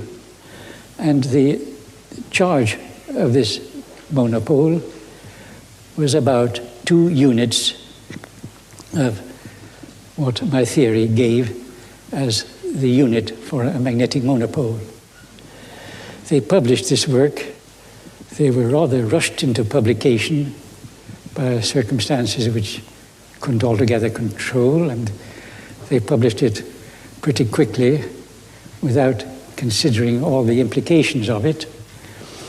And this work was very strongly criticized by other physicists. Chief among them was Alvarez. Alvarez proposed an alternative explanation for this particle. He thought that it had started out as a platinum nucleus, and that in passing through the sheets of lexon, it had undergone changes, losing some of its charge, and as a result of those changes, its ionization had not increased in the way that an ordinary charged particle would have its ionization increasing.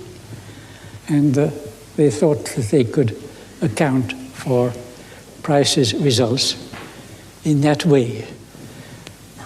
Most physicists tended to assume that Price was wrong, and the reason for that is that many other searches had been made for magnetic monopoles. Very extensive searches had been made in many places, People had studied all places which they could think of on the Earth's surface, going close to the magnetic poles, and they had also studied the sea and the sediment at the bottom of the sea. They had also studied the moon rocks, and all these studies showed no magnetic monopoles.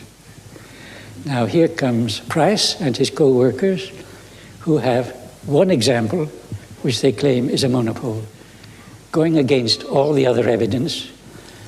And for that reason, most physicists were led to believe that Price was wrong and that magnetic monopoles do not exist. There is, in any case, a difficulty with the explanation of Alvarez. Price's original paper did not give the complete results from the analysis of all his Lexan plates. There were 2 plates which were kept in reserve, and the analysis of the etching of these 2 plates gave further results which do not fit in with Alvarez's explanation.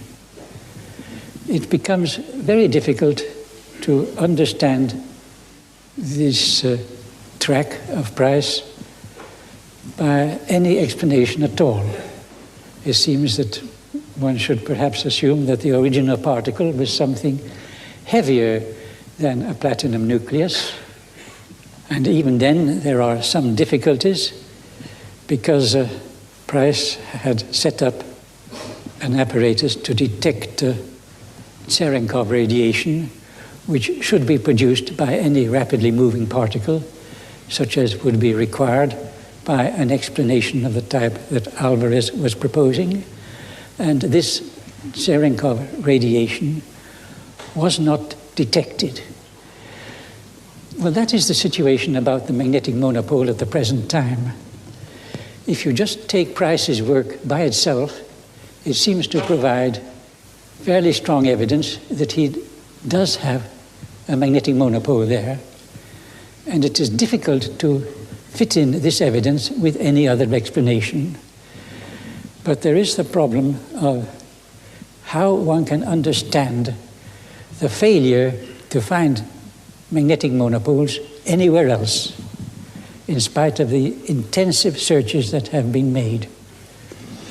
It seems that the only way out of this difficulty is for Price and his co-workers to try and find some more particles of this nature. And that, I believe, is what he is doing. He sees now that there's no need to send up his Lexan plates in balloons to a high altitude. One can just spread the Lexan plates on the ground, because these particles have enough energy to come through the atmosphere without being very much disturbed. I believe that these experiments are underway at the present time, and we shall have to wait for them to get further results before we can understand this situation about the magnetic monopoles. I have to leave this subject undecided.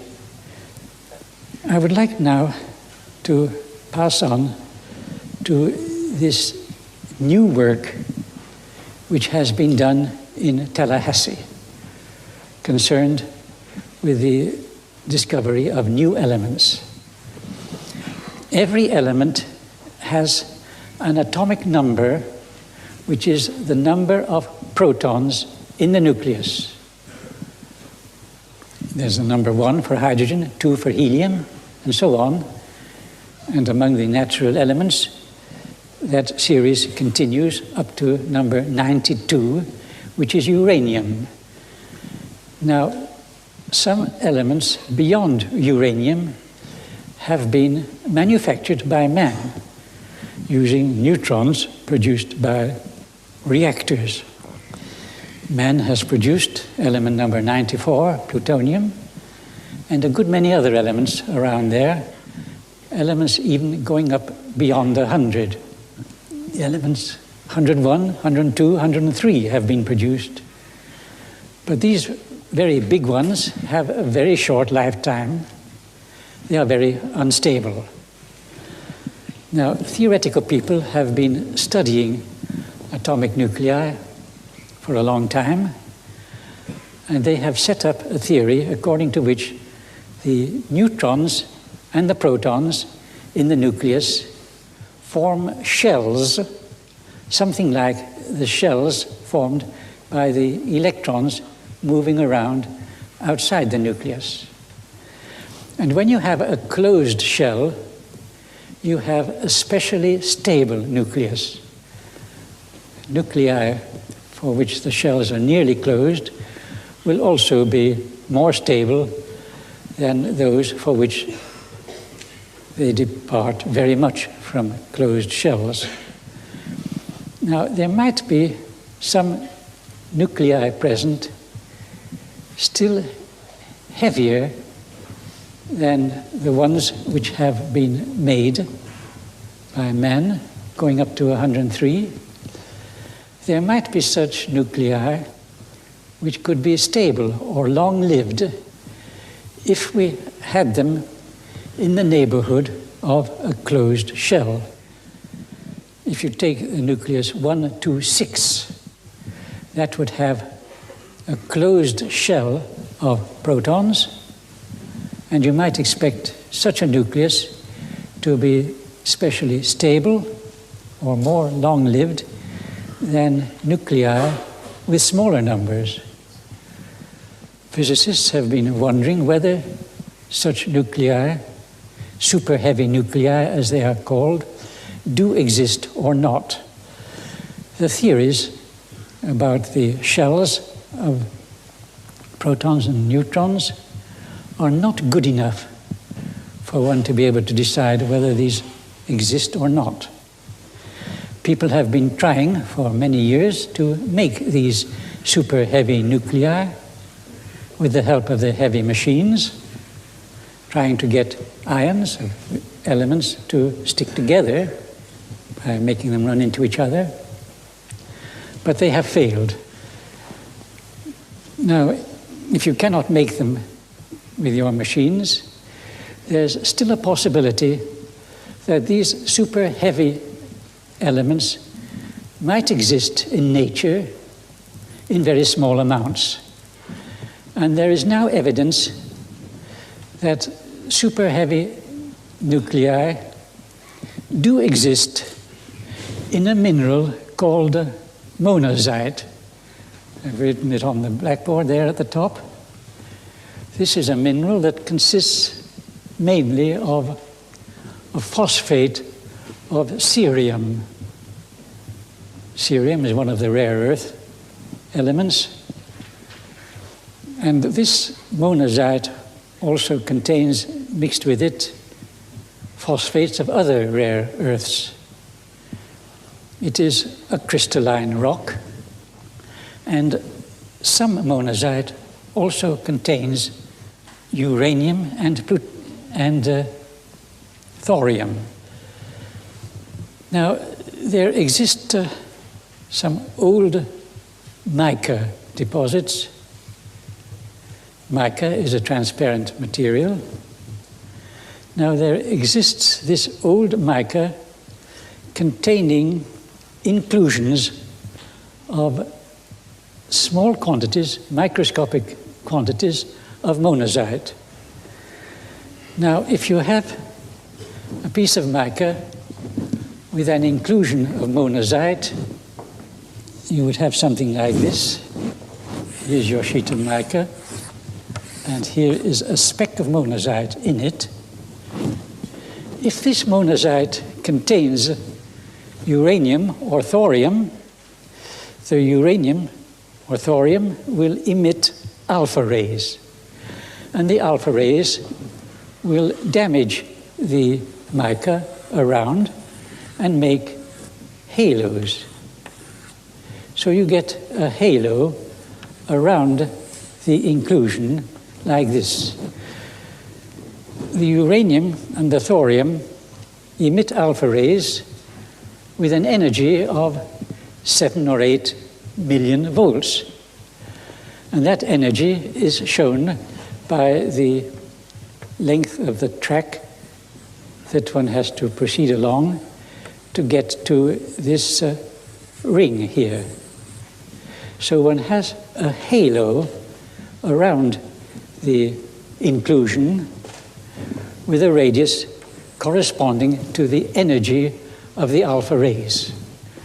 Now, many of these halos have been found, but also a few halos have been found which are much bigger than the normal ones.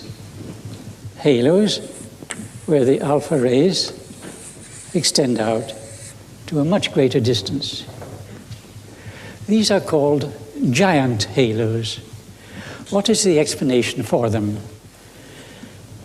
They have been studied by a man called Gentry, who works in Oak Ridge. You will probably not have heard of him, but you will hear very much of him in the future. He has considered whether there is any other explanation for these giant halos, and he has come to the conclusion that no other explanation is possible. They have been formed by some element unknown to us, which emits more energetic alpha rays than any alpha rays emitted by the known elements. And as a result of this emission of the alpha rays at some distant time in the past, these giant halos are formed. This mica, in which the giant halos are found, is about 1,000 million years old, and maybe the giant halos were formed at that time in the past. Gentry has been studying these halos for 7 years. Now, there's a man called Cahill, whom also you will not have heard of probably, but whom you will hear about very much in the future, who had the idea that in these giant halos there may be some super heavy elements still surviving in the inclusion here. Perhaps not the elements which produced the halo in the first place, but some products of that element. There might be small quantities of super heavy elements surviving in the halo. And he set about trying to find them. How can one find new elements? A good way would be to bombard this region with protons and examine the X-rays which come off. X-rays are very characteristic for each element. One can calculate just what the X-rays should be if one knows the atomic number of the element. And this would be a good way of searching for new elements. Cahill works in California at Davis, and his laboratory did not have the necessary equipment and facilities for doing this experimental work. And for that reason, Cahill came to Tallahassee, where we do have a Van de Graaff machine, a tandem Van de Graaff, capable of producing high-energy protons, and we have other equipment which would be needed for this kind of work. Cahill has been working for 6 months in Tallahassee. Could I have the first slide, please? Erster built. This is a picture of one of the giant halos. In the middle, there's a small particle of monazite, and this is all damage which has been done in the mica by the emission of alpha rays of greater energy than any alpha rays which are produced by known elements. Could I have the second slide? Nächste Bild, bitte. This is a picture of the X-rays which were obtained by Cahill and other workers at Tallahassee from an inclusion producing a normal halo, a halo coming from the alpha rays of uranium and thorium. You notice that there are essentially two peaks in this picture with a valley in between.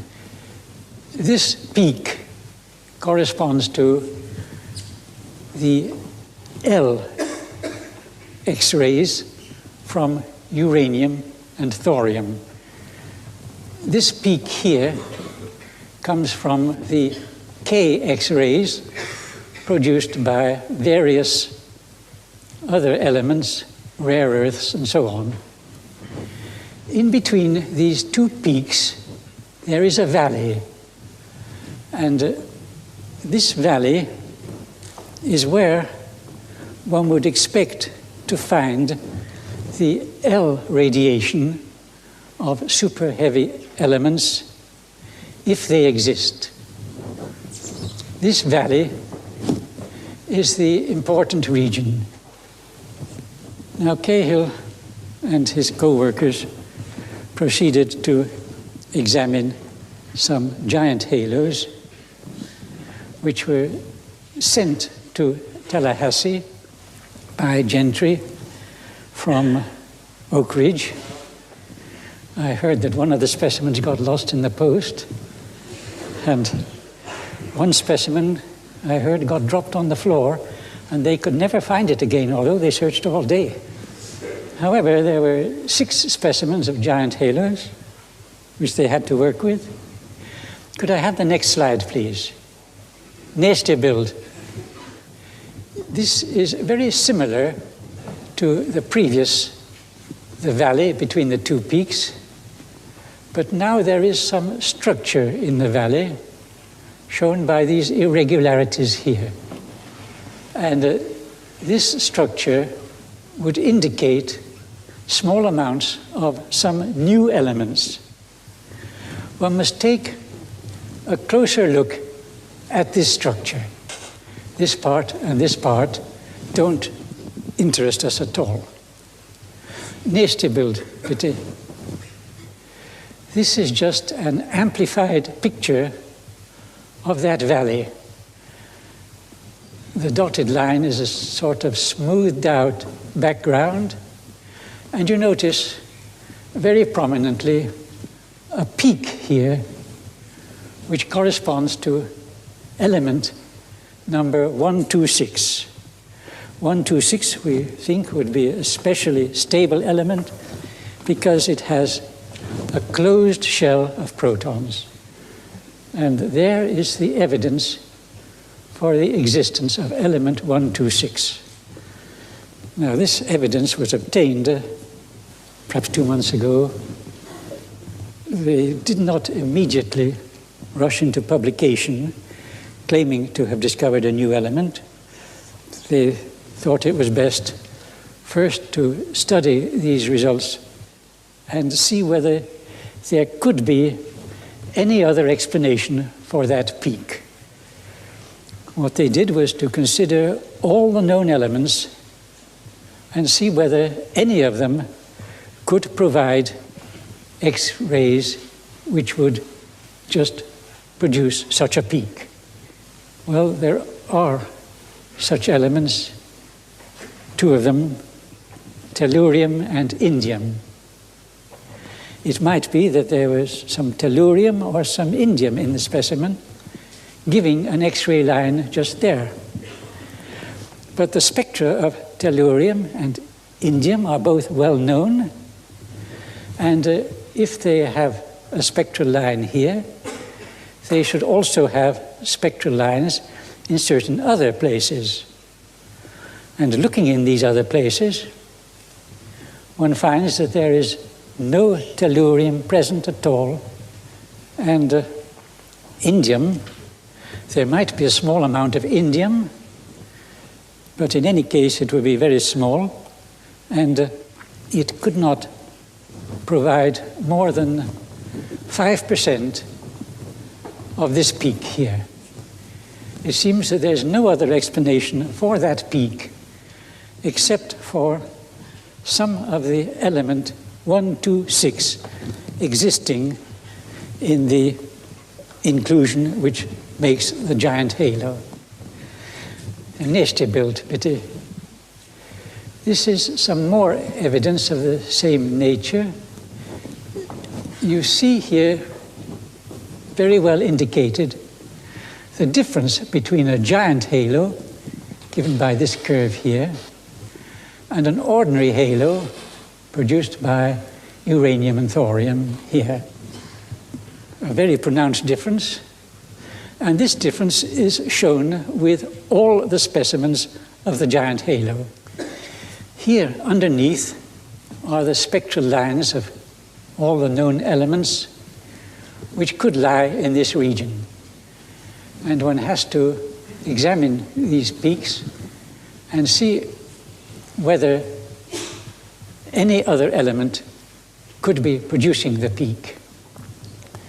In addition to the peak corresponding to element 126 occurring here, there's also a peak corresponding to element 124 here, and a peak corresponding to element 116. And in each of these cases, it seems that there is no other element which could provide those X-rays. There is reason to exclude the possibility of other elements by examining whether these other elements are present from the X-rays which these other elements would produce. So there's quite strong evidence for the existence of these three super heavy atoms. There is also some weaker evidence for the existence of other super heavy atoms, three more in fact. Ten eerste beeld. This shows the same results illustrated in a different way. The background radiation has now been subtracted, and that gives a zero line, the middle line here, and the middle line here, and the middle line here. Now there is an upper and a lower line which show the statistical variations which one would expect in the background. Anything going outside those statistical variations would have a probability of being some definite physical event. The top curve there refers to an ordinary halo, and there is nothing there to indicate the presence of new elements. There happens to be this dip here, which is presumably a statistical fluctuation which has gone outside the normal range of statistical fluctuations. Here and here are the corresponding pictures for two of the giant halos. And you see very definitely how there are these peaks going well beyond the region of statistical fluctuations. And it is these peaks which provide the evidence for the new elements. Well, that is the evidence which has been obtained in Tallahassee, and the people who have been doing this work are sufficiently confident that they have a proof for the existence of new elements and that there is no alternative explanation. They are now sufficiently confident so that they have sent in this work for publication. It's going to be published in the Physical Review Letters. That is a journal which gives prompt publication to important new work, and this will appear in the July the 5th number. Theoretical people have also been busy in Tallahassee revising the theories of atomic shells. They have further evidence now with the existence of these stable super heavy elements. They have to be pretty stable because they have survived in this old mica. The mica is about 1,000 million years old, and these super heavy elements probably have a lifetime also somewhere of the order of 1,000 million years. There's a man, Philpott, a theoretical worker in Tallahassee, and a few others who have been studying these atomic shells in the light of the new data. They find that these super heavy elements cannot themselves be the cause of the giant halos. If they emit alpha rays, the alpha rays would only have an energy of 5 or 6 million volts, and that would not be nearly enough to produce the 12 or 14 million volts which would be needed for a giant heavy elements which are now observed are the results of disintegration of this 160. With regard to the atomic weights, there is no experimental evidence for the atomic weights of these new elements, but Philpott and the other theoretical workers think that number 126 would have an atomic weight of around 350, much heavier, of course, than any atomic weight of the known elements. Well, I would like to say in conclusion that I have not been engaged in this work myself. I have just had the good fortune to be working in the same institute where this work was going on. And I have been able to follow all the developments and am able to see the caution with which the people are observing with their new results, and I see that they will not publish anything without having a strong conviction that it is right. Also, I'm very much indebted to this group of workers for providing me with a preprint of their paper, which is going to appear on July the 5th, and also for giving me these slides which I have been able to show to you. I might mention that you are the first people to see these pictures, apart from those who are actively engaged in it. Here is the evidence for the new elements. Thank you.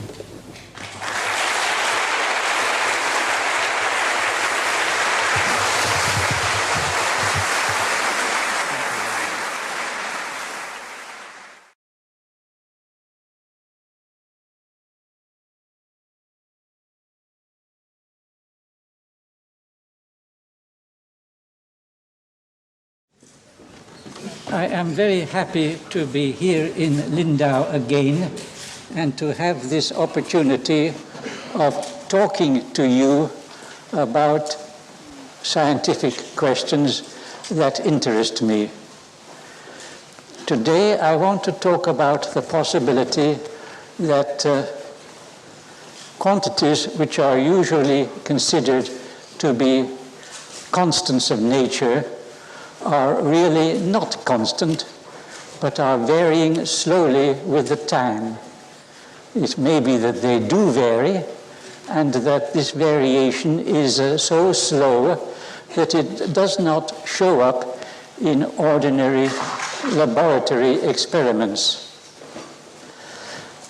This idea that maybe constants of nature are really varying was first introduced by Milne 50 years ago.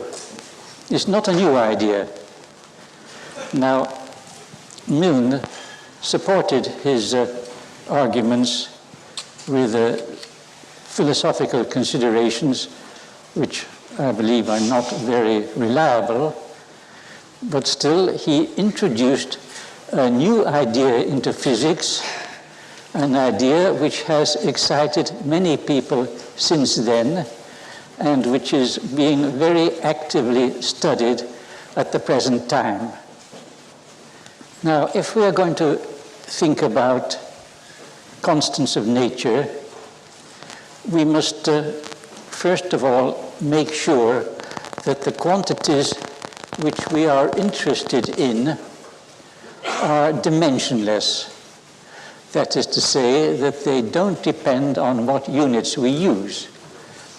If we have a quantity which depends on whether we use centimeters or inches, then such a quantity will not be very fundamental in nature. It will depend on our choice of units. So we have to make sure that we discuss only quantities which are independent of the units, dimensionless quantities. Now, many people who write about this question rather forget this. You see printed papers now where people discuss, can it be that the velocity of light varies? Now, the velocity of light depends on your units very much, a unit of distance and a unit of time. And the question whether the velocity of light varies or not will depend on how these units are defined. And it is not a fundamental question, not a fundamental problem. One usually, in theoretical work, takes one's units of space and time to make the velocity of light equal to 1. Then, of course, there is no question it has to be a constant. Let us now focus our attention on dimensionless quantities. There are some which are well known in physics. One of them is the fine structure constant, whose reciprocal is E squared over, no, the reciprocal is hc, Planck's constant over 2 pi, c, the velocity of light, over E squared, a very famous constant in atomic theory, and its value is approximately 137. Another constant of nature, which will immediately spring to your mind, is the ratio of the mass of the proton to the mass of the electron, mp over me, and that is something like 1840. Then there is another constant which suggests itself at once. If you consider a hydrogen atom where there is an electron and a proton, they attract each other with a force inversely proportional to the square of the distance, an electric force. There's also a gravitational force between them, inversely proportional to the square of the distance. The ratio of these two forces is a constant. It is a dimensionless constant. It has the value E squared over G me mp. G here, capital G, is the gravitational constant. If you work this out, you get a number 7, roughly 7 times 10 to the power of 39, an extremely large number. Now, physicists believe that ultimately they will find an explanation for all the natural numbers that turn up. There ought to be some explanation for these numbers. If we had a better theory of electrodynamics, it would presumably enable us to calculate this number 137. If we understood elementary particles better, there ought to be a way of calculating this ratio of the masses and getting this number here. These calculations would just involve mathematical quantities, 4 pi's and similar factors like that. So we should imagine these numbers constructed from these simple mathematical numbers. But what about this number here? This enormous number here? How can that ever be explained? You couldn't hope to explain it in terms just of 4 pi's and things like that. Maybe this number should not be explained by itself, but should be connected with another large number, which is provided by the age of the universe. It seems that the age of the universe had a very definite beginning, a Big Bang, as it is called. That is pretty well universally accepted, so that there is a definite age of the universe. That age is provided by Hubble's constant, which gives the ratio of the speed of recession of distant matter with its distance. We get in that way an age of the universe somewhere around 18,000 million years. It's not very well known. There might possibly be an error of a factor as much as 2 in it, but still it is somewhere of that order. Let us say 18 times 10 to the 9th years. Well, this involves the unit years, and we ought to have something more fundamental in our theory. Let us take a unit of time provided by electronic constants, m e squared over e over mc cubed, let us say. This is a unit of time. If we express this age of the universe in terms of this unit of time, we get the number 2 times 10 to the 39. We get a number just about as big as this number here. Now you might say, that is a remarkable coincidence. Well, I don't believe it is a coincidence. I believe there is some reason behind it, a reason which we do not know at the present time, but which we shall know at some time in the future when we know more about atomic theory and about cosmology. And we shall then have a basis for connecting these two numbers. These two numbers should be expressed, one of them as some simple numerical factor times the other. Now, I'm assuming that there is such a connection and that it is not just a coincidence. That is the whole basis of the theory which I am now going to give you. Now, this number here is not a constant. It is continually increasing as the universe gets older. And if these two numbers are connected, it means that this number here must also not be a constant and must be continually increasing as the universe gets older. We see that this number must be increasing proportionally to the time t, the age of the universe. These things on the left here are usually considered as constant. Now we can no longer consider all of these things as constant. It is usual to suppose that the atomic ones are constant, E, M, the two M's, and then we have G varying proportionally to T to the minus 1.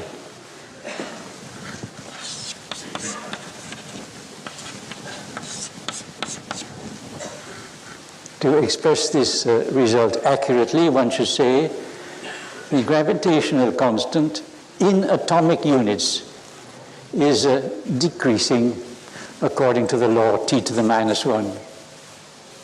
You mustn't just say generally that the gravitational constant is decreasing, because by itself it is a quantity with dimensions. And one must avoid talking about quantities with dimensions. One must say that one must specify it by G in atomic units varying according to this law. Another way of looking at it is like this. The gravitational constant is, the gravitational force is very weak compared with the other forces known in physics, very weak in particular in comparison with the electric force. Why is it so weak? Well, we might suppose that when the universe was started off, these forces were roughly equally strong, and that the gravitational force has been getting weaker and weaker according to this law. It's had a long time in which to get weaker, and that is why it is now so weak. We get quite a unified principle in that way. Now, the question arises, how are we to fit in this assumption of G varying with our standard physical ideas? That is one question. Another question is there any experimental evidence in favor of it? These are the two questions which I shall want to be discussing at length. First of all, there is the serious question of how we are to fit this in with Einstein's theory of gravitation. Einstein's theory of gravitation has been extremely successful. We can't just throw it overboard. We have to amend our theory in such a way as to preserve all the successes of the Einstein theory. And for that purpose, the obvious thing to do, in fact the only suggestion that has been put forward, is that we have two different metrics which are important in physics.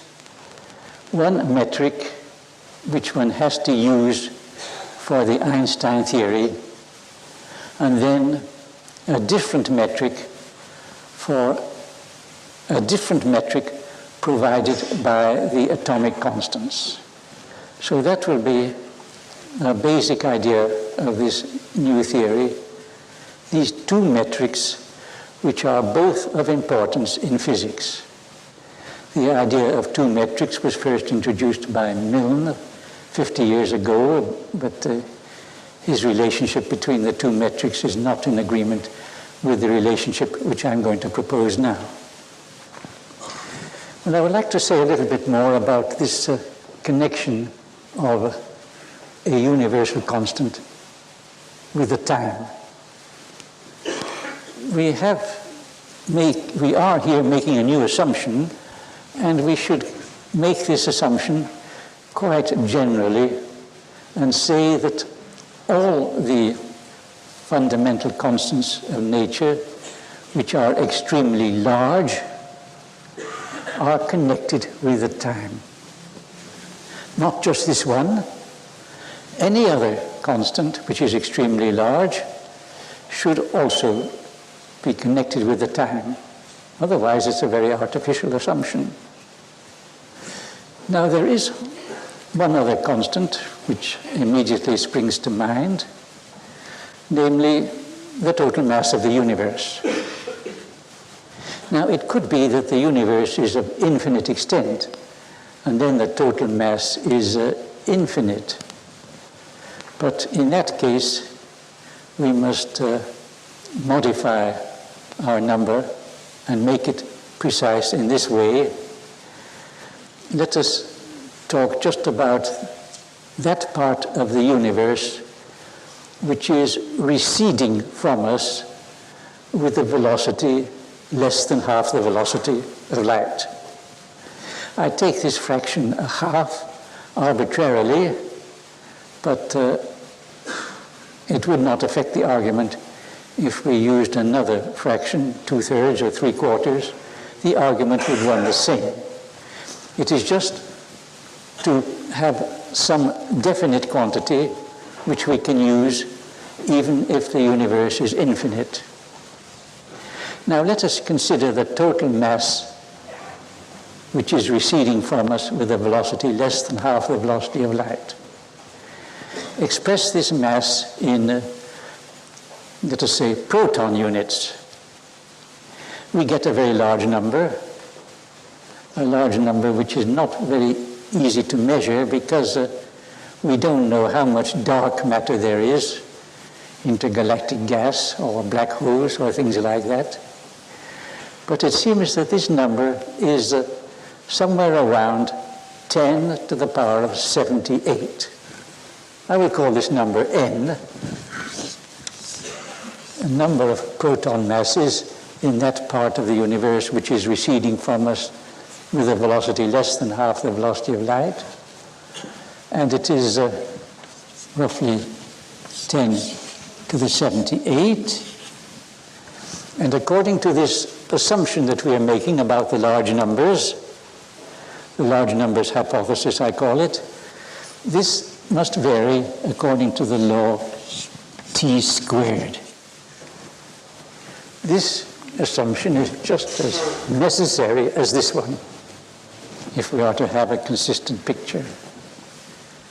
Now, how can we understand this continual increase in the amount of matter which is in the observable part of the universe? People for a long time supposed that there was continuous creation of new matter. I made this assumption myself, but I feel now that it's a bad assumption. It's very hard to develop this theory in any consistent way, and there are also observational grounds for disbelieving in it. So I want to keep to the assumption that matter is conserved, the usual old-fashioned conservation of mass. Then this continual increase in n is to be understood in this way. We suppose that the galaxies are not receding from us uniformly, but are continually slowing up, so that the number of galaxies included within this sphere of radius recession velocity less than half the velocity of light is continually increasing. We can then easily arrange it to have this number n increasing proportionally to t squared, and at the same time keep conservation of mass. We have now quite a definite cosmology where we have the galaxies always moving apart from each other, but their velocity is decelerating all the time, so that there are always more and more galaxies being included within this sphere v less than a half c. Now, these ideas which I have been talking to you about immediately give us some definite results concerning the model of the universe which is consistent with them. We get a model of the universe when we imagine all the local irregularities to be smoothed out, all the stars and galaxies to be replaced by an equivalent continuous distribution of matter. What model of the universe must we adopt? people have often supposed a model of the universe which increases up to a certain maximum size and then collapses again. Very many models have been worked out consistent with Einstein's equations. But we can now assert that all those models in which the universe increases to a maximum size and collapses again are wrong, because such a model would provide a large number, namely the maximum size before the collapse starts. This large number, expressed in atomic units, would be a constant. It won't be something that can change as the universe gets older.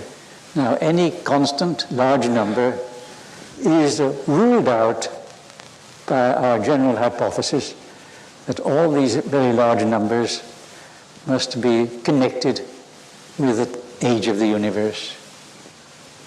So that means that a large number of models are immediately ruled out. For quite a while, people were working with a steady state model of the universe.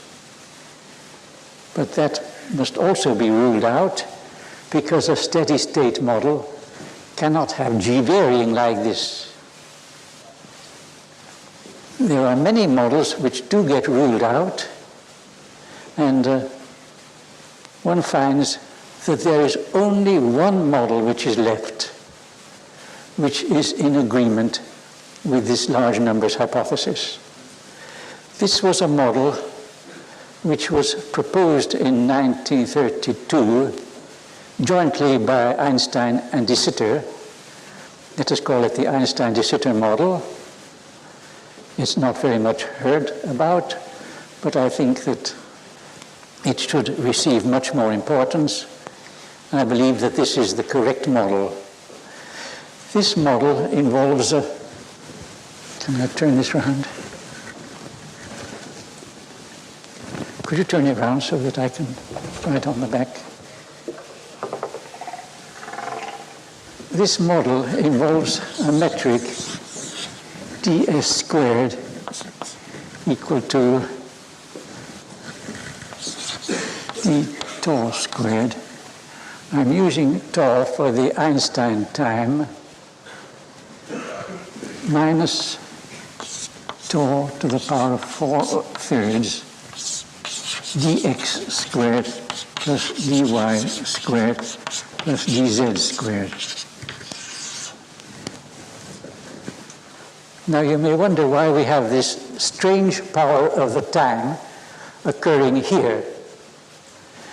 With any such model, with any function of the time here, we would get a uniform density and a uniform pressure.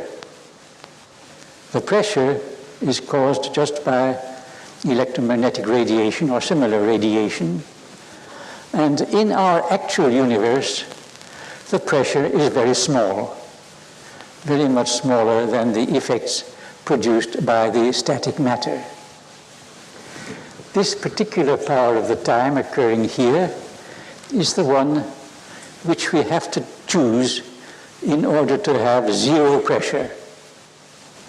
That is the reason why there is this rather strange factor. Now, this model of the universe gives an average density roughly in agreement with the observed density.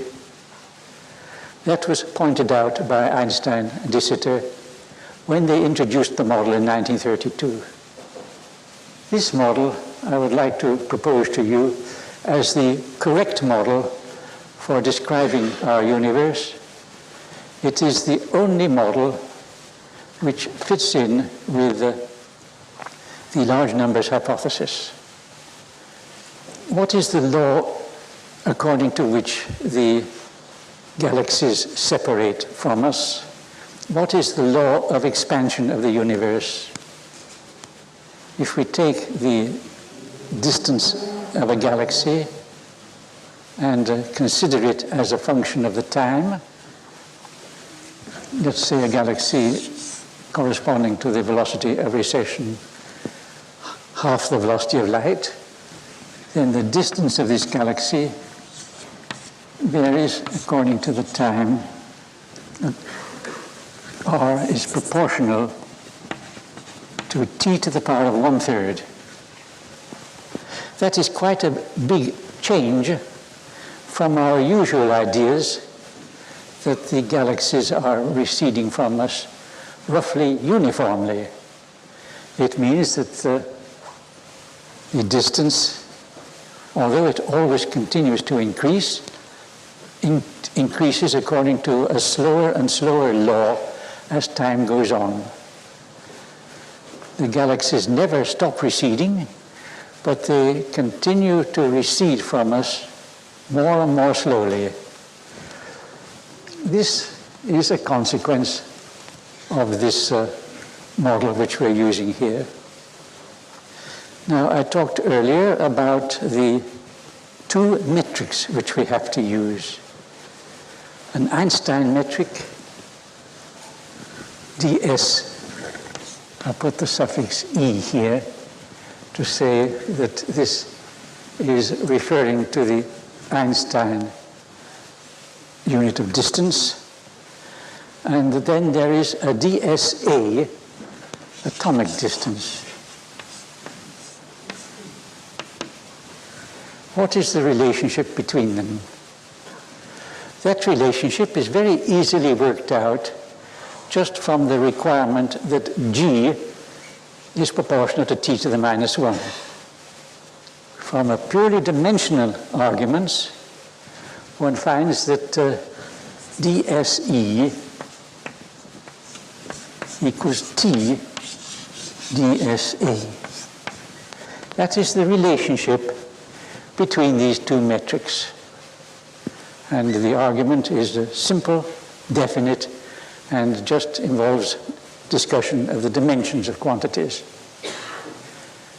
We may take this ds to refer to a time interval, and then if we use the variable tau to stand for time in the Einstein picture, and use t to stand for time referred to atomic units, as I have been using all the time up to the present, we have d tau equals t dt. Tau is proportional to t squared. In fact, tau equals a half t squared. We have then these two times which should come into physics, a time which one has to use in connection with the Einstein theory, the time tau, and a time which is measured by atomic clocks and things like that, time t. Well, perhaps I'd better pass on to the discussion of whether this theory is going to lead to any effects which one can check by observation. Our usual application of the Einstein theory is concerned with the Schwarzschild solution of the field equations of Einstein. This Schwarzschild solution was worked out on the assumption that at great distances from the singularity where the mass is, at great distances, space becomes flat, like Minkowski space. Well, according to our present picture, that must be modified by the requirement that at great distances, space goes over to the space of the Einstein de Sitter metric, described by this equation here. One can work out how one has to modify the Schwarzschild solution. I've done that in a paper which was published recently. Then one gets the results that if you take a planetary orbit which is roughly circular. Even in the new theory, that planet will continue to circulate around the sun with constant velocity and with a constant radius for its orbit. These results are not changed by the new theory. However, there are some results which are changed. These results, that the velocity remains constant and the radius of the orbit is constant, refer to the Einstein units. If we pass to atomic units, then the velocity will still remain constant. The velocity is the same in all units because we are keeping the velocity of light unity, and any velocity is just a certain fraction of that, independent of what units we use. But the radius of the orbit will be affected by this transformation, and it means that the radius of the orbit of a planet, expressed in atomic units, is continually getting less. The radius is proportional to t to the minus 1. The planets are all spiraling inwards. That is a cosmological effect which is to be superposed on all other physical effects. That is an effect which one should be able to observe if one makes sufficiently accurate observations of the planets.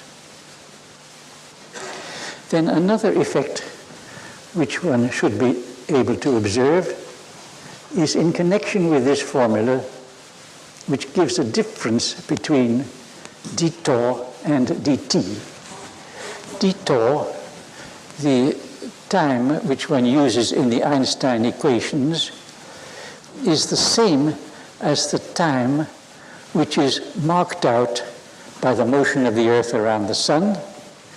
That time is what astronomers call ephemeris time, and they've been using ephemeris time for centuries in order to express the results of their observations. This ephemeris time, according to this theory, should not be the same as time measured by atomic clocks. Well, there is an effect which one should be able to observe, and the inward spiraling is another effect. I would like to discuss what the experimental information is about these subjects. If you want to compare the two time scales, the best way is to study the motion of the moon. The moon's motion through the sky can be observed very accurately, but it is subject to very many perturbations. Perturbations caused by the tide, perturbations caused by other planets. These perturbations are not negligible for the accuracy which we need in this work. This study of the motion of the moon has been considered for a good many years by Van Flandern, who works at the Naval Observatory in Washington. I have put down here a summary of the results. Can you see it? N is the symbol used for the angular velocity of the moon. The units it is expressed in are seconds per century. CY means century. The acceleration, n dot, is in seconds per century squared. This acceleration is negative. It means a deceleration. And here are figures which have been obtained recently. Can you see it, or is the light too strong? Can you perhaps reduce the lights? There's a whole set of figures which have been worked out by different investigators. There's a result given by Oosterwinter and Cohen in 1972, where the figure is 38 plus or minus 8. I have ignored the still earlier estimates, which are not so good. There's a figure given by Morrison and Ward in 1975, just from observing the transits of Mercury, a time when Mercury passes in front of the Sun. Then there's a figure given by Müller from studying ancient eclipses.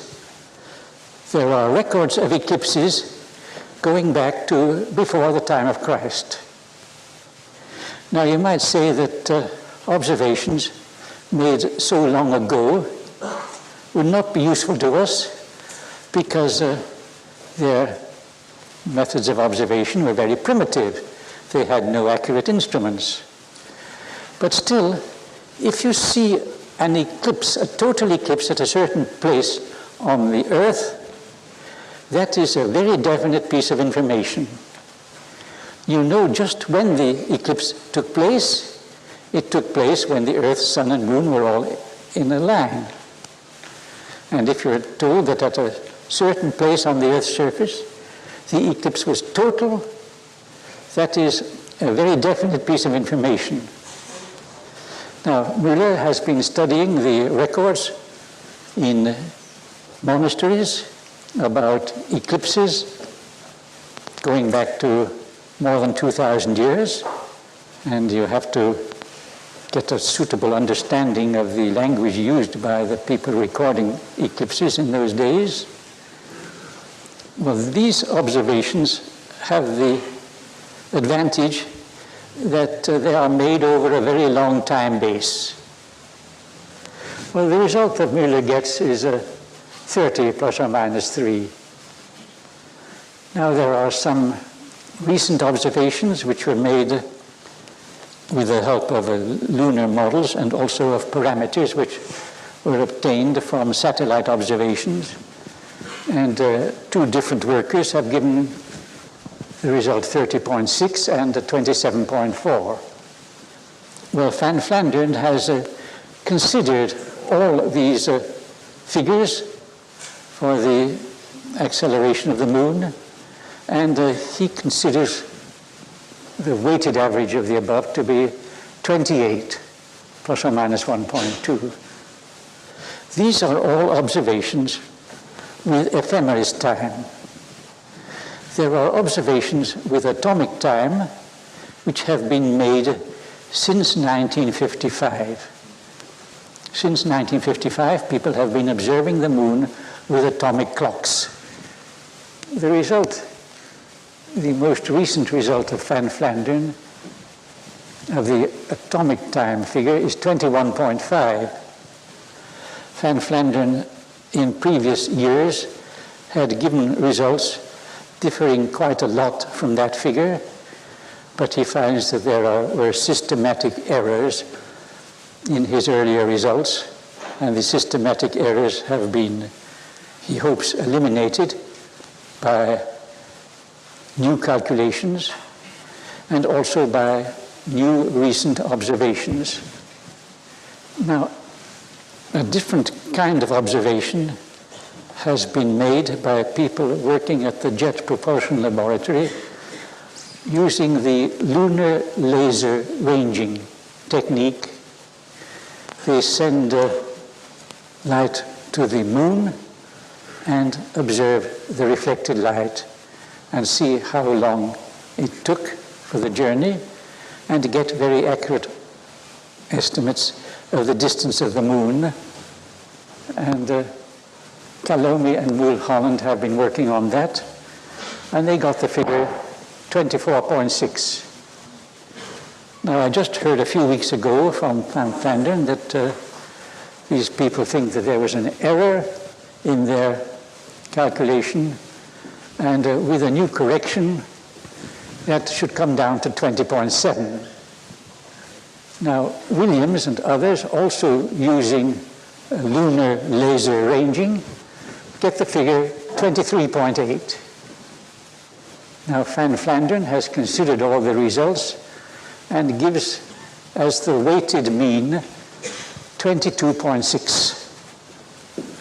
Now there is a difference between this figure and the one above, this figure referring to atomic time and the figure relating to ephemeris time.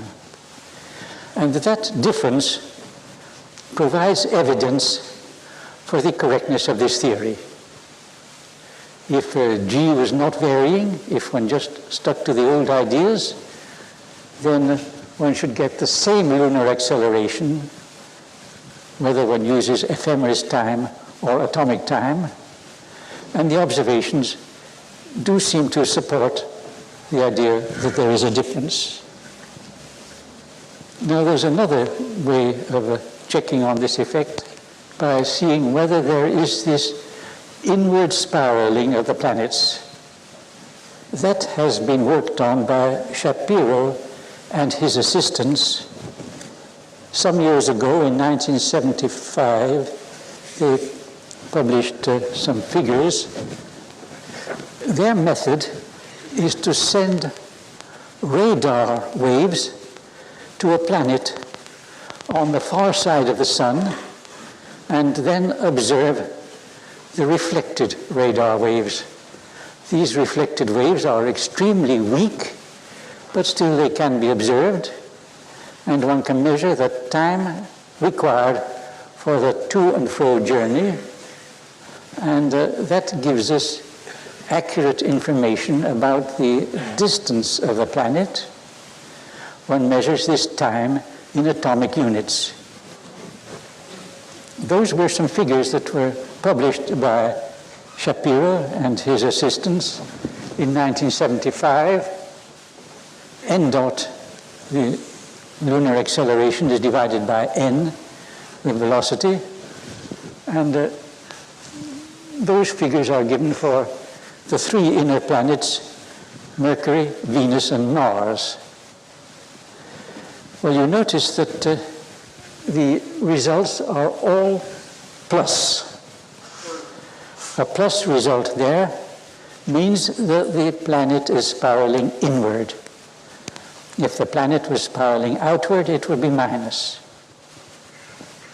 Those results are all in favor of inward spiraling, but you see that the errors, the probable errors, are quite large, as big as the effect that you are measuring. Well, Shapiro rather emphasizes that he has really no evidence for inward spiraling. His results would be consistent with the old theory of constant G.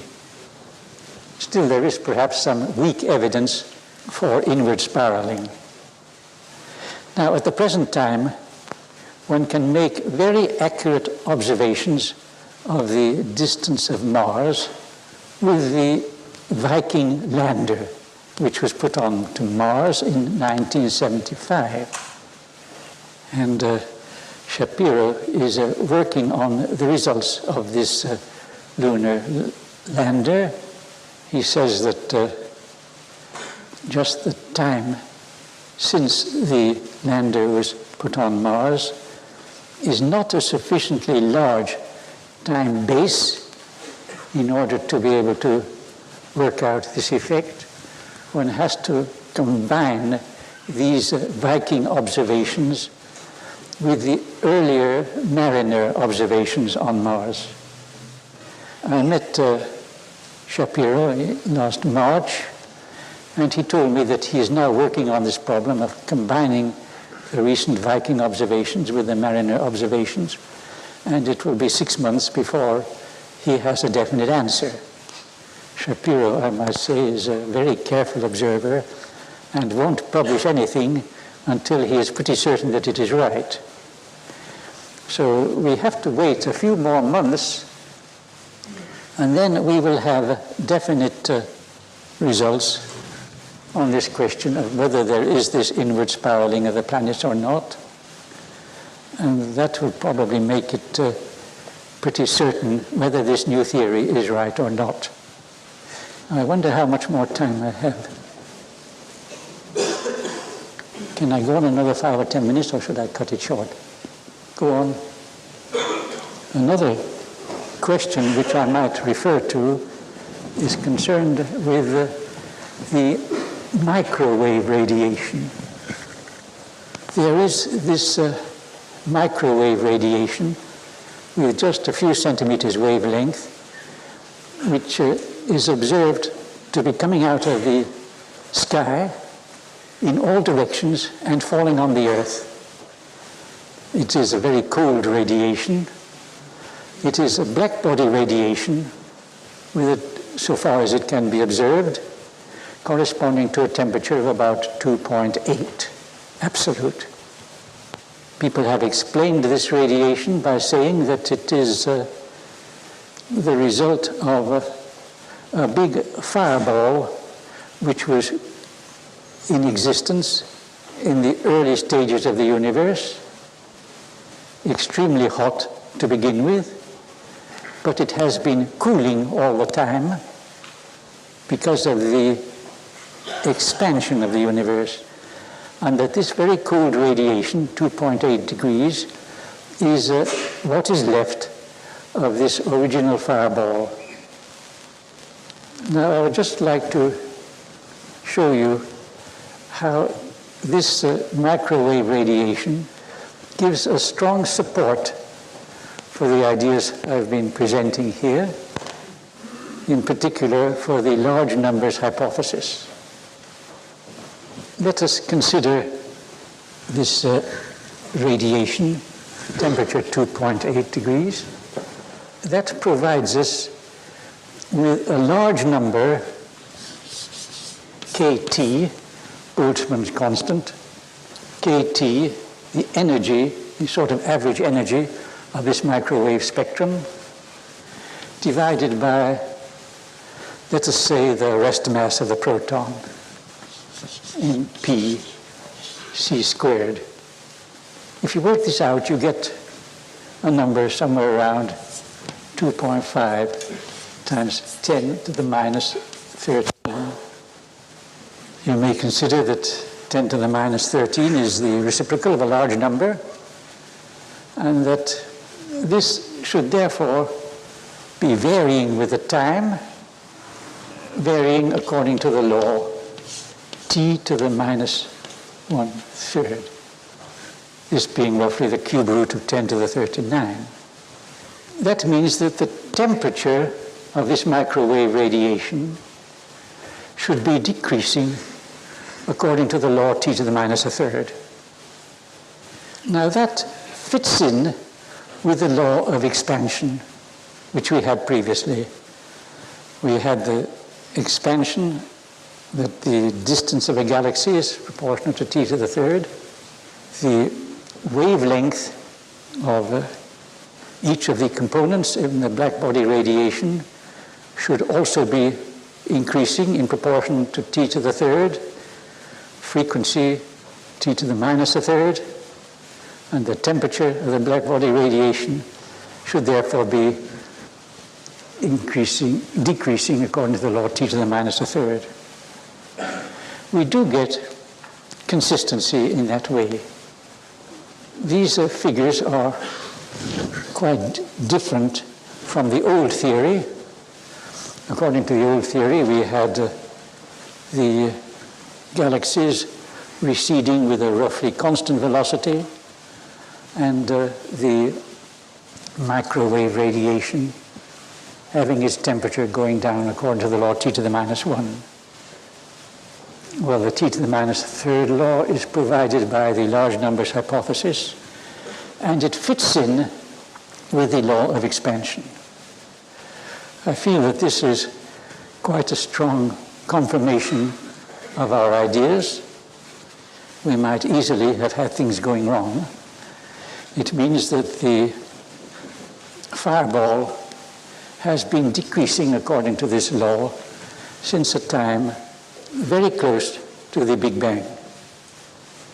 According to the older ideas, this law for the cooling of the black body radiation only started at a certain time when the fireball got decoupled from matter. This idea of a sort of decoupling taking place at a certain stage in the evolution of the universe is, of course, quite foreign to the idea of the large numbers hypothesis, according to which there must not be any time coming in an important sense into the theory in such a way as to provide a large number which is a constant. There is a lot of further work to do in connection with the development of the theory, and several people have been studying the question. Also, unfortunately, a good many people have been writing papers about it who have not correctly understood the basic ideas of the theory and who have come to wrong conclusions. People have said that this theory is untenable because it would have meant that in the geological past, the temperature of the Earth would have been much too hot to allow life at a time when life is known to have existed. Well, they haven't taken into account the inward spiraling effect. In fact, this inward spiraling was only worked out about a little over a year ago.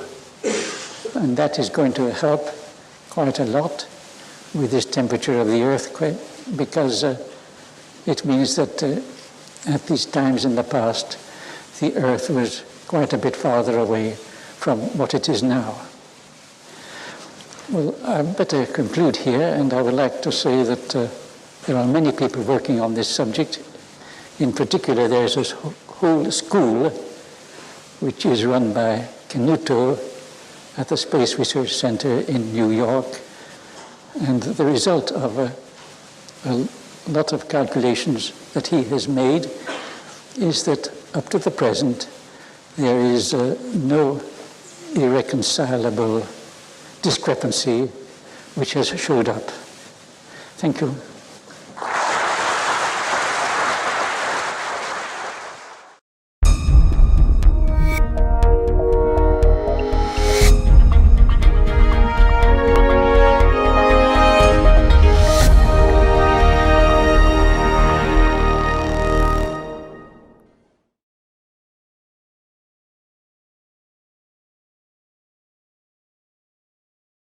Quantum mechanics was discovered 40 years ago by Heisenberg. Shortly afterwards, it was discovered again independently in a rather different form by Schrödinger. Heisenberg and Schrödinger gave us a very wonderful theory. Many people took it up and proceeded to develop it. I was one of them. We developed the subject rapidly and applied it to many problems, and it was found to be extremely successful.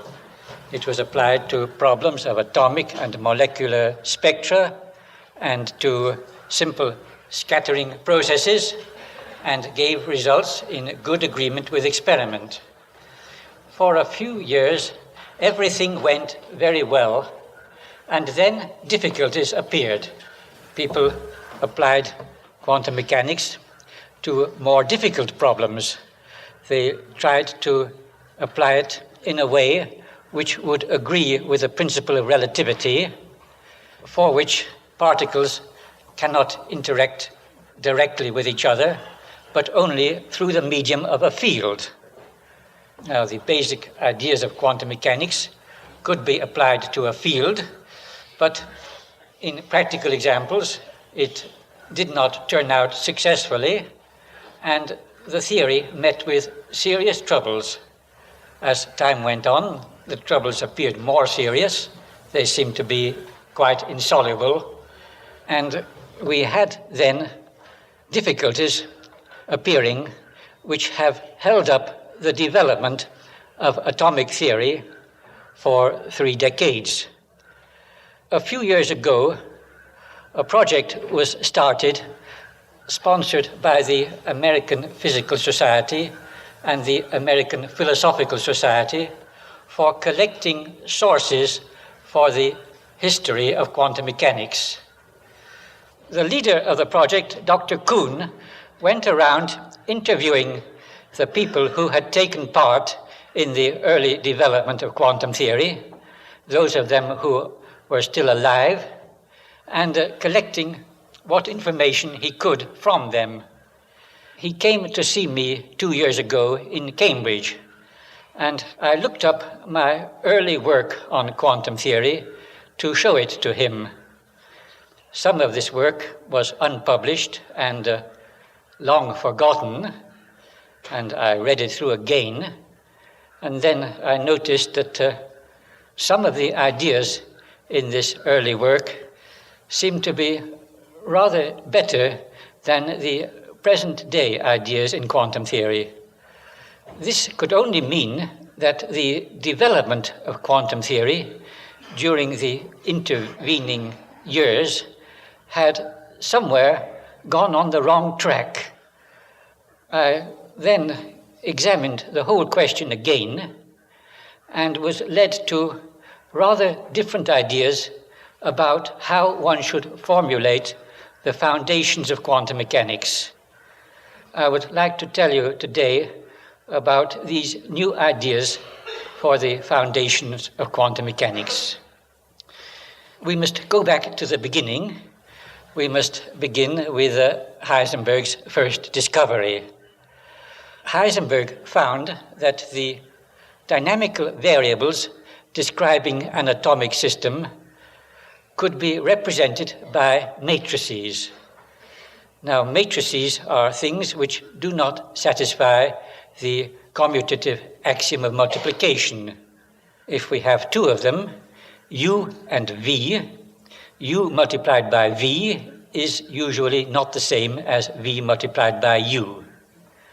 Heisenberg introduced the idea of non-commutative multiplication into physical theory. And Heisenberg gave equations of motion for these matrices which represent the dynamical variables describing an atomic system. Heisenberg's equation of motion reads like this. IH du by dt equals U capital H minus capital H times U. This capital H is another matrix representing the total energy of the system, corresponding to the Hamiltonian in classical theory. This little h here with a cross is just Planck's constant divided by 2 pi. I is the square root of -1. This is Heisenberg's equation of motion. Now, Schrödinger, a few months later, gave us another form of quantum theory, which at first sight looked very different from Heisenberg's. In Schrödinger's theory, the basic idea was the wave function which represents an atomic state. If you call the wave function psi, then that varies with the time according to Schrödinger's wave equation, IH d psi by dt equals capital H times psi, where this capital H is again a linear operator. I shouldn't have said again. It's a linear operator operating on the wave function, and it again represents the total energy of the system. Now, these two equations look very different, and they gave us what people first thought were two quantum theories. People, for a while, had two quantum theories to work with. They were both found to be in good agreement with experiment, but it was soon found that these two quantum theories were closely connected with each other, and then people were led to believe that the two theories were equivalent. I want now to show you the connection between these two theories, and for that purpose I would like to put them in a somewhat different form based on the idea of Hilbert space. Now, there's nothing very mysterious about Hilbert space. If you just take ordinary vector space, where you have vectors represented by a number of coordinates, and make the number of coordinates go to infinity, and then if you restrict yourself to vectors of finite length, you have Hilbert space. Hilbert space is just a vector space where the vectors have an infinite number of dimensions and are represented by coordinates in the usual way, except that the number of coordinates has gone to infinity, and you have some definite axioms about lengths of vectors and convergence questions.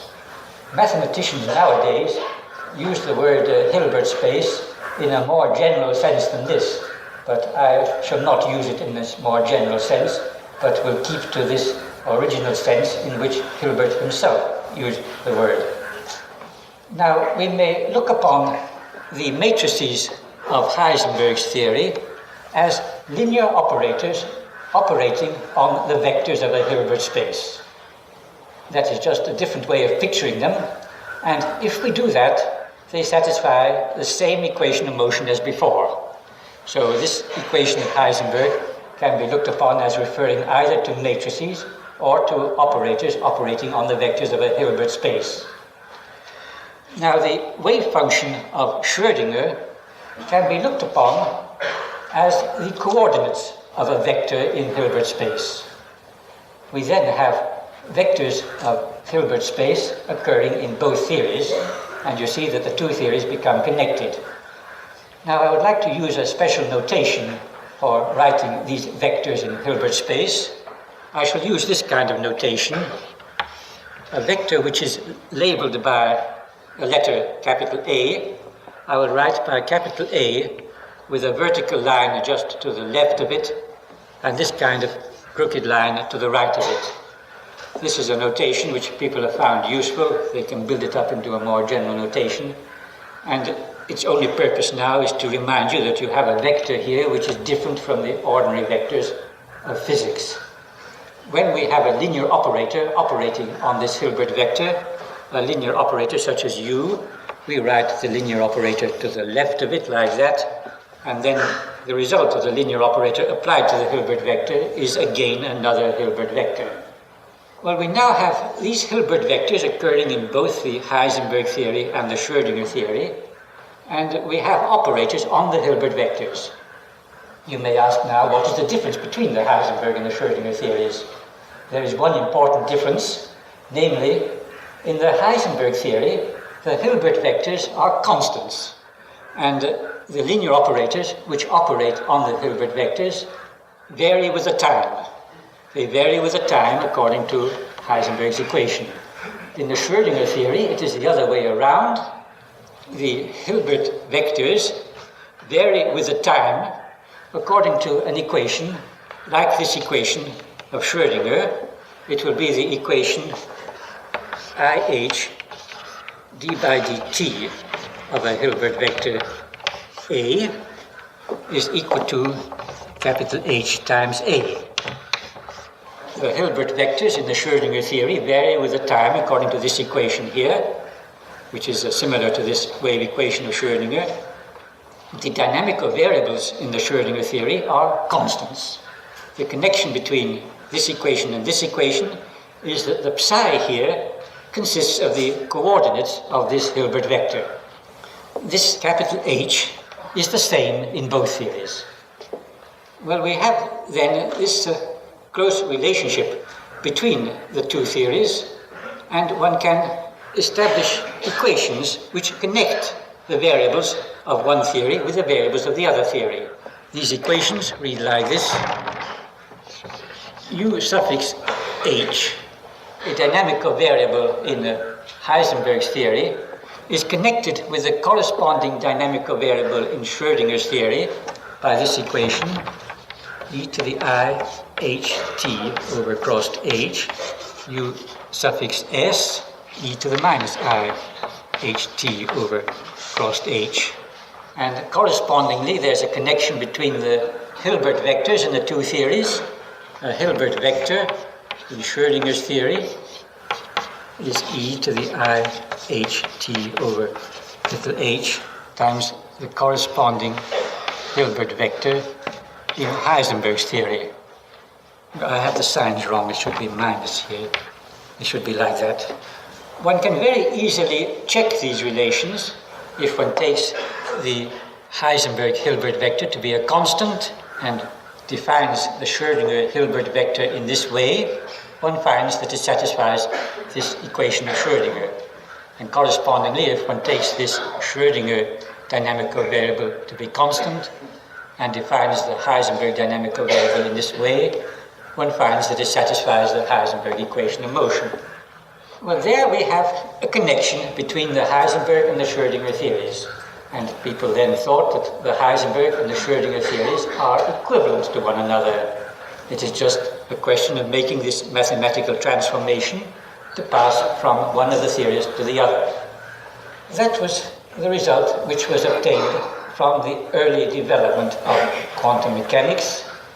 The difficulties appeared when we tried to apply these ideas to fields interacting with particles. The difficulties were most acute in the case of electrodynamics. In electrodynamics, we have to deal only with the electromagnetic field interacting with electrons and positrons.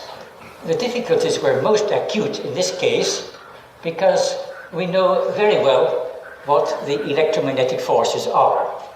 And in the case of the other fields of physics, fields associated with various kinds of mesons, if the theory went wrong, one might say that that was due to our not knowing correctly the forces involved. But there was no such simple escape in the case of electrodynamics. The electromagnetic forces are very well known from the Maxwell theory. One just has to take over the classical equations of the Maxwell theory into quantum theory. One can get the Hamiltonian for quantum electrodynamics very well. This Hamiltonian, when substituted into the Heisenberg equations up there, gives sensible field equations closely connected with the classical equations, field equations which one can believe are substantially correct. However, when one takes this Hamiltonian of quantum electrodynamics and substitutes it into the Schrödinger equation here, one finds that one cannot get any solutions to correspond to physical states. Now, you would think that there ought at least to be one trivial solution corresponding to the perfect vacuum. If you have the perfect vacuum, no electrons, no positrons, no electromagnetic field, that is a physical state, a very trivial physical state. There should be a solution of the Schrödinger wave equation corresponding to this physical state.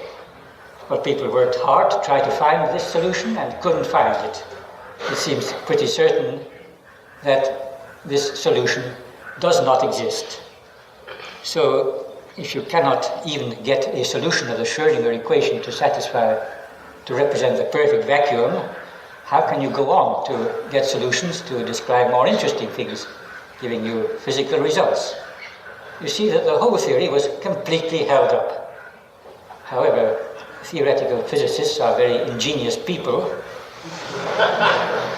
They would not allow themselves to be deterred by such a difficulty, and they just wrestled with that Schrödinger equation, and they made really heroic attempts to get something from it in spite of this difficulty. The method they used was a perturbation method in which the interaction between the charged particles and the electromagnetic field is counted as small, and everything is expanded in powers of the coupling constant, which expresses the smallness of this interaction. The coupling constant is E squared over hc. One can assume that one has a solution of the Schrödinger equation expanded in terms of this coupling constant, and one can examine the different terms in the expansion. People found, in particular Feynman, that one could formally get a solution consisting of a large number of terms, an infinite number of terms, each of which is represented by what is called a Feynman diagram. The trouble was that most of these terms are infinitely great, so that in a mathematical sense they don't exist.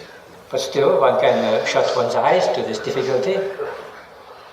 Among the different terms, there are some which correspond to Feynman diagrams corresponding to vacuum transitions. I don't want to go too much into the technicalities of these Feynman diagrams, but I would just like to mention the basic ideas for the benefit of those who know about them. There are these vacuum-to-vacuum Feynman diagrams. They are all infinite, and they are really the worst terms. They are the worst terms because they prevent one from getting a solution of the Schrödinger equation to represent the vacuum state. What physicists have done is to say, let us ignore these terms altogether. Let us just suppose they aren't there. Turn a blind eye to them and go on to consider the other terms. Well, that is, in a way, a sensible thing to do, but it alters the whole character of physical theory. Physical theory ceases to be a deduction from equations.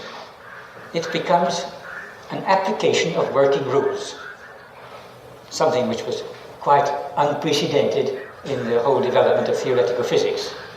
But still, it was the best that people could do. They changed the character of theoretical physics from deduction from mathematical equations to working rules in which you turn a blind eye to the terms that you don't want. They could justify this in a physical sense by saying that these terms, in any case, wouldn't correspond to anything observable. Let us therefore confine our attention to terms which do correspond to observable things. Well, the other terms, corresponding to different Feynman diagrams, also involve infinities, but those infinities are not so bad. They're logarithmic infinities, and a method of handling them was found, the method of renormalization, and by the use of this method, people were able to get results, finite results for experimental effects. In particular, they were able to calculate the anomalous magnetic moment of the electron and the Lamb shift of the spectral lines of hydrogen, and the results obtained were in remarkable agreement with experiment. This result was therefore undeniably a brilliant success. You got results without any parameters at your disposal in the equations, results in remarkably good agreement with experiment. The theory was certainly a success, but you have to pay a heavy price for this success, the heavy price of abandoning logical deduction and replacing it by working rules. No physicist should be content to pay this price.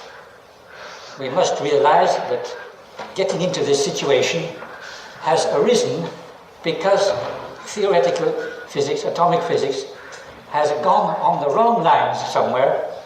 We must go back to first principles and try to find out where things went wrong. Now let us therefore do that, and let us confine our attention to quantum electrodynamics, where we just have electrons and positrons interacting with the electromagnetic field. We need not let ourselves be disturbed in this discussion by the other fields of physics, where the forces are not so well known. Now, as I said before, for quantum electrodynamics, we can find the Hamiltonian with pretty great confidence, just from our knowledge of the forces of classical electrodynamics, applying the standard principles of quantization to these forces.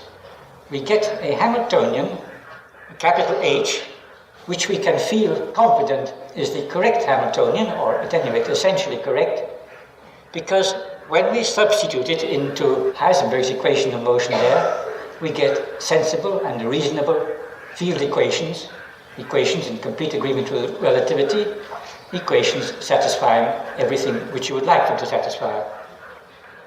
However, when we substitute that H in here, into Schrödinger's equation, we cannot get any solution at all.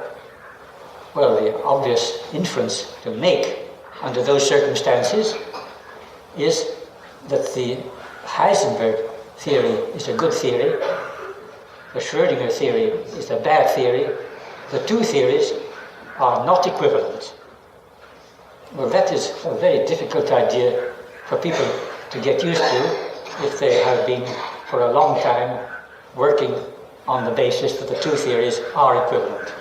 I found it quite difficult myself to switch to this new point of view, but now I am convinced that it is correct. And the first objection to the new point of view that will occur to you is, what about the connection between the two theories? When the two theories are connected by such simple equations, how can it be that one of the theories is a good theory and the other one is a bad theory? Well, let us accept the point of view that the Heisenberg theory is a good theory. So we have the linear operators of the Heisenberg theory operating on these Hilbert vectors, satisfying the Heisenberg equations of motion up there. Now we may take one of the Heisenberg Hilbert vectors, a suffix h here, multiplied by this operator here, and define a suffix s here. Take this as a definition of a suffix s. Then, if we substitute this a suffix s into this equation here, we see that it satisfies. Therefore, we can infer that if the Heisenberg theory is a good theory, there exist solutions of this equation here. But still, there don't exist solutions of this equation here. How can we reconcile those two statements? Well, the reconciliation is really very simple. The vector which satisfies this equation here, defined in this way, is not really a Hilbert vector, but is a vector in a more general space. One can study the mathematics of these vectors for simple models, and one can see that the vector defined in this way, although it is a solution of this equation here, it is not a Hilbert vector. It is a vector in a space with a much larger number of dimensions than the Hilbert space. And the vectors in this space with a much larger number of dimensions cannot be represented by coordinates. So although this vector quantity exists in a mathematical sense, we cannot introduce coordinates for this vector quantity. The Schrödinger wave equation refers to a wave function consisting of the coordinates of this vector quantity, and those coordinates don't exist. And therefore, there are no solutions of this equation here, even though there are solutions of this equation here. Another way of expressing the situation is like this. If we start off with a certain vector in Hilbert space to represent a physical state at a certain time, then the interaction between the charged particles and the electromagnetic field in electrodynamics is so violent that this vector does not remain in Hilbert space. Even in the shortest possible time interval, this vector gets knocked out of Hilbert space into a more general space, and in this more general space, it cannot be represented by coordinates. That is why the Schrödinger picture fails for quantum electrodynamics, even though it is very successful for the simpler examples. The failure of the Schrödinger picture comes in only when we have dynamical systems with an infinite number of degrees of freedom, and only when the interaction between this infinite number of degrees of freedom is sufficiently violent for us not to be able to get solutions which remain in Hilbert space. Well, that gives us a new point of view which we have to get used to. We now are faced with the problem of reformulating quantum field theory working entirely in terms of the Heisenberg picture. I have done a great deal of work on this, and of course the first thing to do is to try to work out the Lamb shift and the anomalous magnetic moment from the new point of view in order that we may retain the successes of the older quantum electrodynamics, which just operates in terms of these working rules.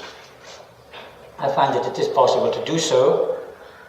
We can again use a perturbation method, expanding our quantities in terms of this fine structure constant here, and we again get some connection between the various terms in the solution which we are looking for and Feynman diagrams. There is the difference, though, that working in terms of the Heisenberg picture, we do not get any terms in our theory corresponding to the vacuum-to-vacuum transitions of the older theory. These Feynman diagrams, which I said were the worst ones, I would like to maintain that they are the worst ones in the older formulation, just do not occur with a new formulation.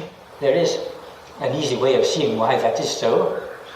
If you work in terms of the Heisenberg picture and start with naught as your dynamical variable, it always remains naught. If you work in terms of the Schrödinger picture and start with a vacuum state, it doesn't remain a vacuum state because the interaction between the electrons and the electromagnetic field allows creation of particles and photons. These creation operators give rise to the vacuum-to-vacuum Feynman diagrams.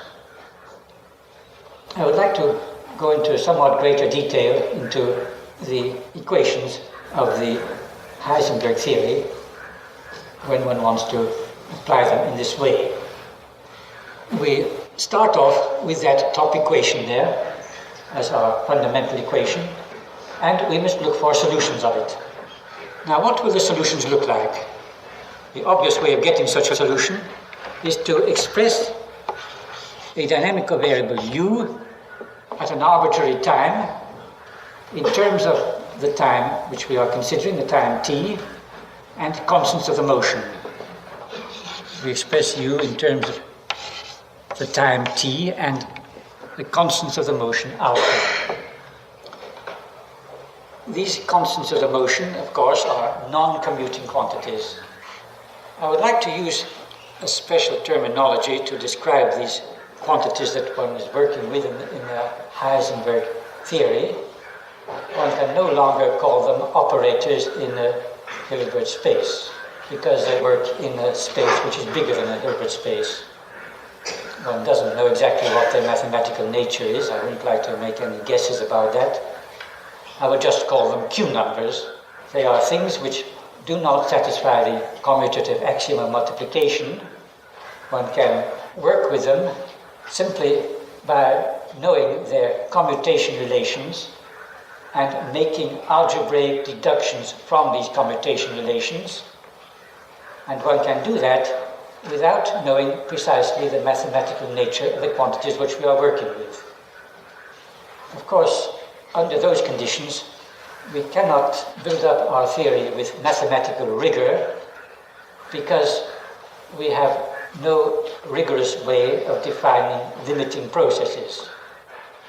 When we want to form differentiation or integration of Q numbers, that involves a limiting process, and we cannot define that rigorously without knowing precisely the mathematical nature of the quantities which we are working with. But still, we can proceed in a non-rigorous way, using a sort of feeling for what quantities can be neglected. We may feel that a certain quantity is small and it is reasonable to neglect it. That is similar to what engineers are doing all the time. They just have to feel what can be neglected in their calculations because they have far too many variables occurring to be able to deal with everything accurately. So that a physicist working entirely in terms of the Heisenberg picture in this way, dealing with these Q numbers whose nature is unknown, will have to operate somewhat like an engineer and have a feeling for what can be neglected and what can't be. So I'm assuming that these Q numbers can be considered as depending continuously on some time parameter t, and that one can give a meaning to differentiating them with respect to t, and that one can therefore try to get a solution of this type. Now, the solution will involve constants of the motion alpha, which must also be q numbers.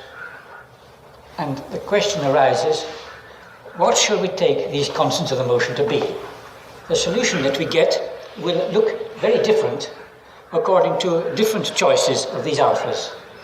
Now, the obvious way of choosing those alphas is to take them to be the dynamical variables at some standard time.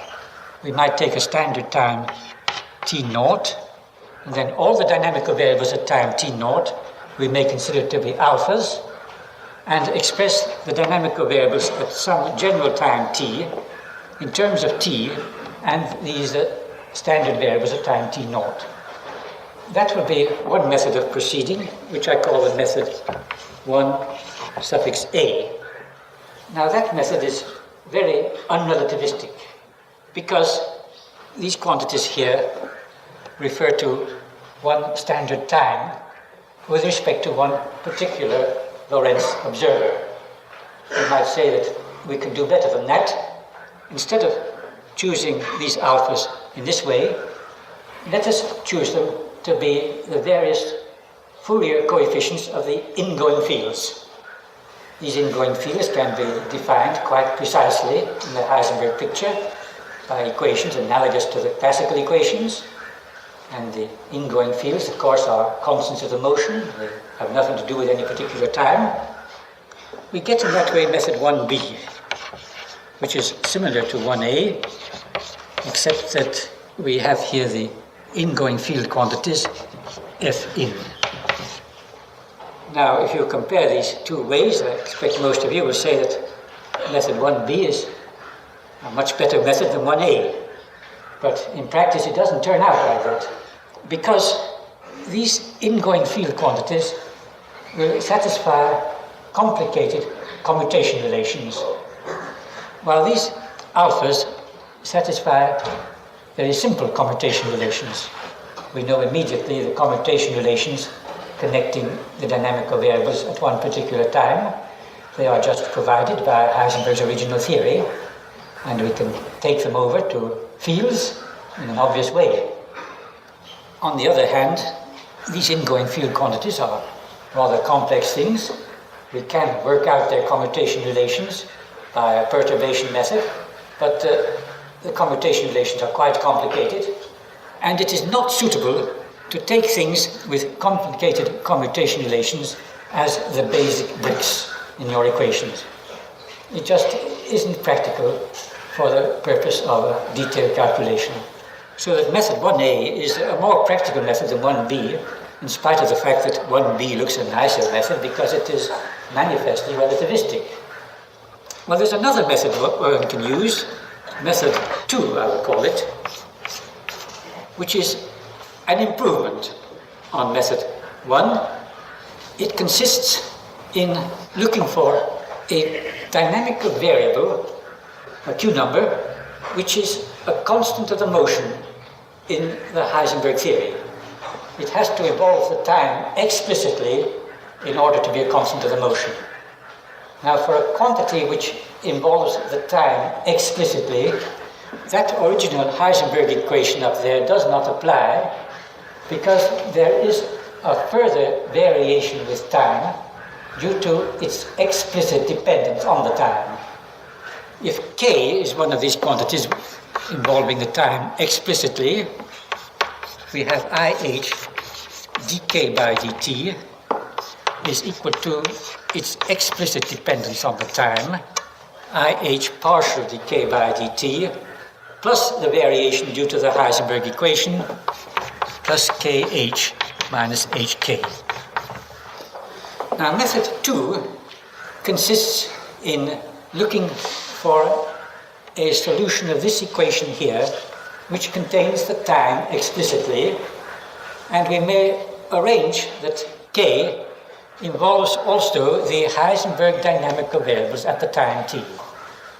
We may take k, therefore, to be a function of the time and of the Heisenberg dynamical variables at time t. Let's call them the q's at time t and the p's at time t. This method is like method 1a in that it is not a relativistic method because it depends very much on one particular Lorentz observer. We have one time here coming in referring to a particular Lorentz observer. So it has the disadvantage of method 1a that it singles out one particular Lorentz observer, but method 2 is superior to method 1a because there is only one time variable involved and not two. Here there are two times, the time t and the time t naught, which occurs in these constants of the motion here. Here there's just one time occurring in all the variables. I find that this method 2 is the most practical one to use, and that is the method which I have used for the calculations of the anomalous magnetic moment and the Lamb shift. One can apply this method 2 with a perturbation method in which we expand our quantities k in terms of the coupling constant E squared over hc. For these problems of the Lamb shift and the anomalous magnetic moment, we are dealing essentially with one electron. Calculations of these effects are therefore one electron calculations, and we take the zero order approximation to be the operator of emission of one electron into a positive energy state. We start with this emission operator as our zero order approximation, and we proceed to calculate the subsequent approximations by the standard perturbation technique.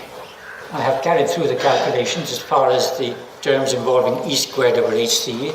I have not carried them through as far as the terms involving e to the fourth over h squared c squared. Those calculations are very heavy. I expect somebody will do them sometime. But so far as the E squared over hc terms go, they run similar to the previous calculations, with the difference that we are no longer bothered by terms corresponding to vacuum transitions. We are no longer bothered by these infinities, which are the worst infinities of all. We still have the infinities remaining, which are dealt with by the renormalization technique. Now, if a theory is to be a logical theory, and I insist that theoretical physics must be a logical theory, where you work with deductions from initial equations, and you don't neglect terms simply because you don't like them, under those conditions you cannot tolerate any infinities at all. There are still these logarithmic infinities surviving, and I would say that the only way to treat them is to cut off the interaction at high frequencies. The infinities are logarithmic infinities, and so one can make the cutoff very high. You might take the cutoff to involve energies of the order of 10 to the 9th electron volts, and with this very high cutoff, the renormalization factors, delta E over E, delta M over M, are quite small, of the order of 3%, and they can legitimately be looked upon as small perturbations, so that the perturbation technique is logical under those conditions. Now you say, if we have a cutoff at all, we are spoiling the Lorentz invariance of the theory. That, of course, is true. We have to spoil the Lorentz invariance of quantum electrodynamics if we are to get a logical formulation. But we must accept this, and it is reasonable to accept this because quantum electrodynamics cannot, in any case, be a complete theory of physics. It cannot be a complete theory because it neglects the other fields associated with mesons, neutrinos, and so on. We must expect quantum electrodynamics to go wrong when we are dealing with energies of the order of a few hundred million volts. For energies smaller than this, the cutoff does not matter. The Lorentz invariance of the theory is not spoiled for these smaller energy processes, provided one does the cutoff in the correct way.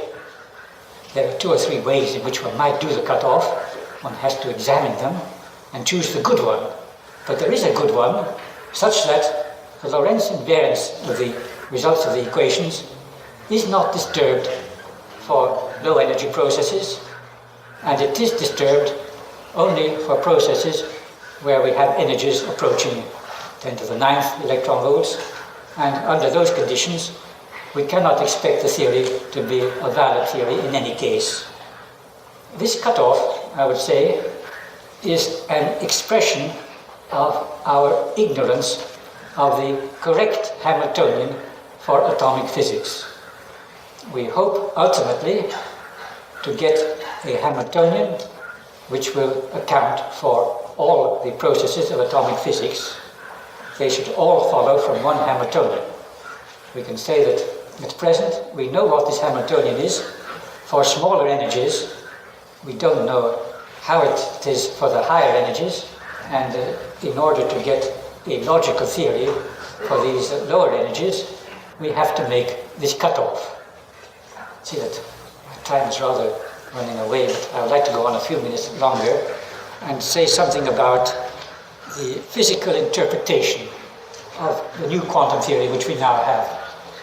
There is, of course, a serious problem with the physical interpretation, because the previous interpretation of quantum theory involves the wave function.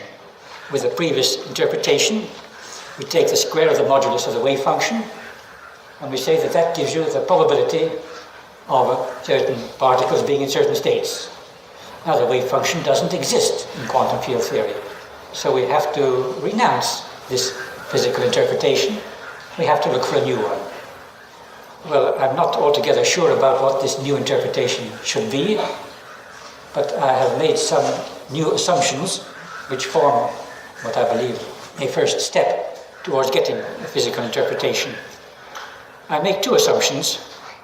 I make the assumption that any physical state corresponds to a constant of the motion in the Heisenberg theory, a Q number k satisfying this equation. I would like to emphasize that that is a very different assumption from the usual one, which makes a physical state correspond to one of these vectors or to a wave function. We now have a physical state corresponding to a Q number. Now, make the further assumption. Well, first of all, I would like to do something which is not an assumption. I would like to introduce a certain vector quantity, one of the generalized Hilbert vectors, which I call a ket vector. I would like to introduce a ket vector at a certain time t, which I call the zero ket vector at time t, which satisfies the conditions that any absorption operator, eta bar, applied to it is 0. Eta bar equals an absorption operator, and eta equals an emission operator. This ket vector here plays the part of the vacuum state, but it differs from the vacuum state of the older Schrödinger theory in that it applies only to one special time. And we have quite a different ket vector here for each different time. There's no such thing as the overall vacuum state applying to all times. That just doesn't exist in this theory, in which the Schrödinger picture is not applicable. I'm going to make the assumption now, the second assumption for the physical interpretation, that if we take K and multiply it into OT, this product determines everything that is observable at the time t. Now we can express K in terms of emission and absorption operators, putting all the emission operators to the left and all the absorption operators to the right. That's what people usually do in field theory. And then any term involving any absorption operators at all will give 0 when multiplied into OT from these equations here. Those terms of K are latent at time t, They don't give rise to anything which can be observed at time t. The remaining terms have coefficients. You can take the squares of the moduli of these coefficients. Each of these terms is associated with certain particles being in certain states of the time t, and you can say that the square of the modulus of the coefficient is an intensity connected with these particles being in these states at the time t. Now, quantum physicists usually use the word probability, and I have to use a rather more indefinite term, intensity. I have to do that because these quantities cannot be normalized. If you normalize them at one time, they don't remain normalized. For that reason, they cannot be probabilities in the ordinary sense of the term, but still we can say that if the intensity is zero, the probability is zero. If the intensity is large, the probability is large. Well, that is the best that I can do for a general physical interpretation. It is rather vague, I will agree. Now you might say, isn't it very unsatisfactory to set up a theory in which you have some precise equations, but their interpretation is rather vague? I will agree that that is so, but I would like to refer you to the historical development of the original quantum theory. It proceeded in just that way. It started with the Heisenberg equation of motion and the Schrödinger wave equation. There were precise equations which people had right from the beginning. The general interpretation of those equations was not obtained until a year or two later.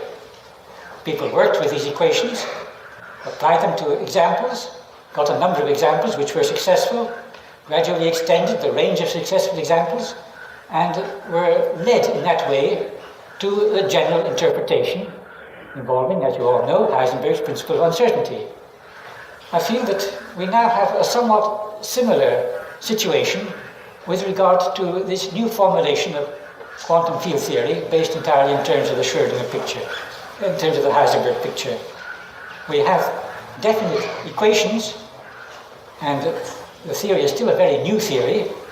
We can just give some tentative ideas for their interpretation, and I think that what people should do is to extend the range of successful examples of this theory.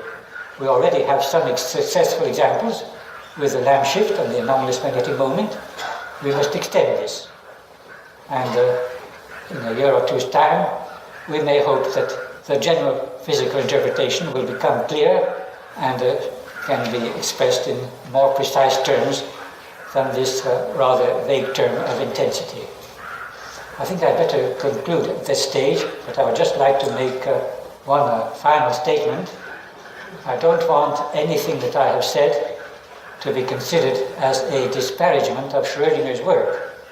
Schrödinger's discovery was a most brilliant one, and Schrödinger's wave equation is a most useful equation, and it works extremely well whenever we deal with systems involving a finite number of degrees of freedom.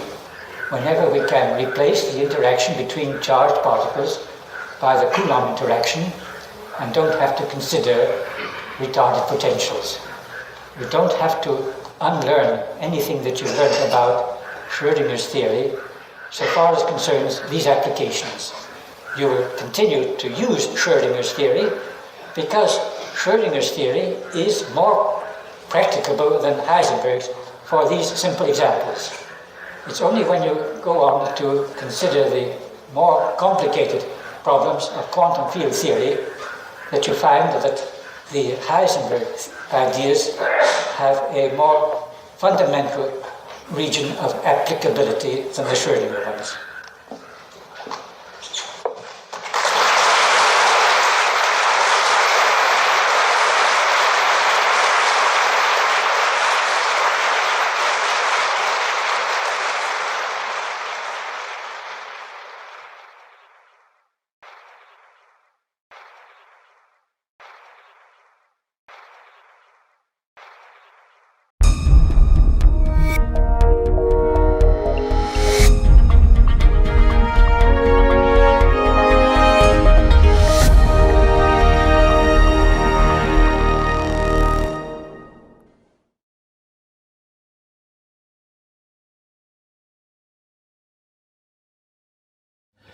However, it is reasonable to suppose that the amount of this unobservable matter is not so very much greater than the amount of the observable matter.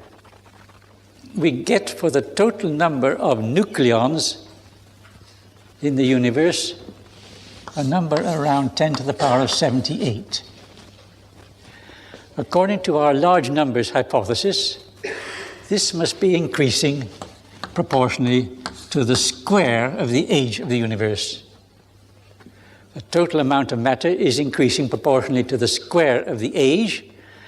That means that new matter is continually being created. Now, cosmologists have been talking a good deal about continuous creation of matter in connection with the steady state theory of the universe. Well, the steady state theory is rather discredited, and I'm not going to make use of it at all. I'm working with the Big Bang model of the universe, according to which the universe started off at the time 10 to the 39 in the past.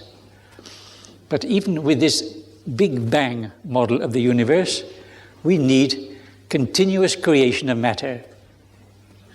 The continuous creation of matter is a necessary consequence of the large numbers hypothesis. Now, if we have matter continually being created, we are faced with the question of where is it created? There are various assumptions that one might make. I will list three of them. Assumption A: the new matter is being continually created uniformly throughout space. In that case, it is mostly created in the intergalactic space, the space between the galaxies. This is assumption A, uniform creation. Then there is assumption B: matter is created where it already exists in proportion to the amount existing there. Thus, there's no matter created in the empty space between the galaxies. This is where it already exists. Then one might make a third assumption, that new matter is created just in certain special places, such as the centers of galaxies. I don't know which of these hypotheses to prefer, so we must bear in mind that either of those may hold or may be something quite different. Let us examine the consequences of those different hypotheses, and let us apply it to a very simple example: the motion of the Earth in its orbit around the Sun. Using just the Newtonian approximation, we have this formula: G, gravitational constant, big M, the mass of the Sun, is equal to v squared r. V is the velocity of the Earth in its orbit, r the radius of the Earth's orbit. This follows at once from elementary Newtonian mechanics. Now, this equation should hold whatever units one uses. It must hold if one uses the Einstein units, and in that case, every one of these quantities is a constant. The equation must also hold if one uses atomic units. In that case, these things need not be constant, and we should have this formula: GA MA equals BA squared RA, where these things refer to measurements made in atomic units. Now, VA, the velocity of the Earth in its orbit, is a certain fraction of the velocity of light. That is dimensionless. It must be the same whatever units we use, so that VA is the same as this V. It is a constant. Now, GA is proportional to t to the minus 1. Let us write down these results. GA is proportional to t to the minus 1. VA equals constant. Now, ma, the mass of the Sun, is a constant if we make either of these assumptions A or C. On the other hand, if we make assumption B, that matter is being created where it already exists, then matter will be created in the Sun. And with assumption B, ma will be increasing proportionally to the square of the time. With assumption B, all matter must be multiplying at the rate proportional to t squared. So we have these results with A or C, ma equals constant. With B, ma is proportional to t squared. Now, substituting in this formula here, you see that with ma constant, Ga proportional to t to the minus 1, Va constant, we get Ra proportional to t to the minus 1. And with assumption B, Ra is proportional to t. If we use assumption A or B, it means that the radius of the Earth's orbit is contracting, and the whole system of orbits in the solar system must be contracting in the same ratio. With assumption B, on the other hand, there is a whole expansion of the Earth's orbits and of the whole solar system. These effects are very small, and we don't know whether they are right or not, but in a few years' time, we shall know from Shapiro's observations. And then we shall be able to check out whether we have this formula, or whether they're both wrong. With this assumption A or C, we have the radius of the Earth's orbit varying like this, and all distances measured in atomic units must be varying in the same way. dSA is proportional to t to the minus 1 dSE. While with assumption B, dSA is proportional to t dSE. We have thus this connection between the two dS's, depending on which assumption we make concerning the creation of new matter.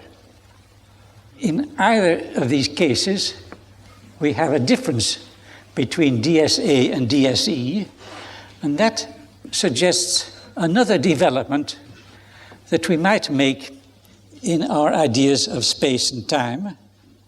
Let us bring in the electromagnetic field. That involves forces which fall off inversely proportional to the square of the distance, just like gravitational forces.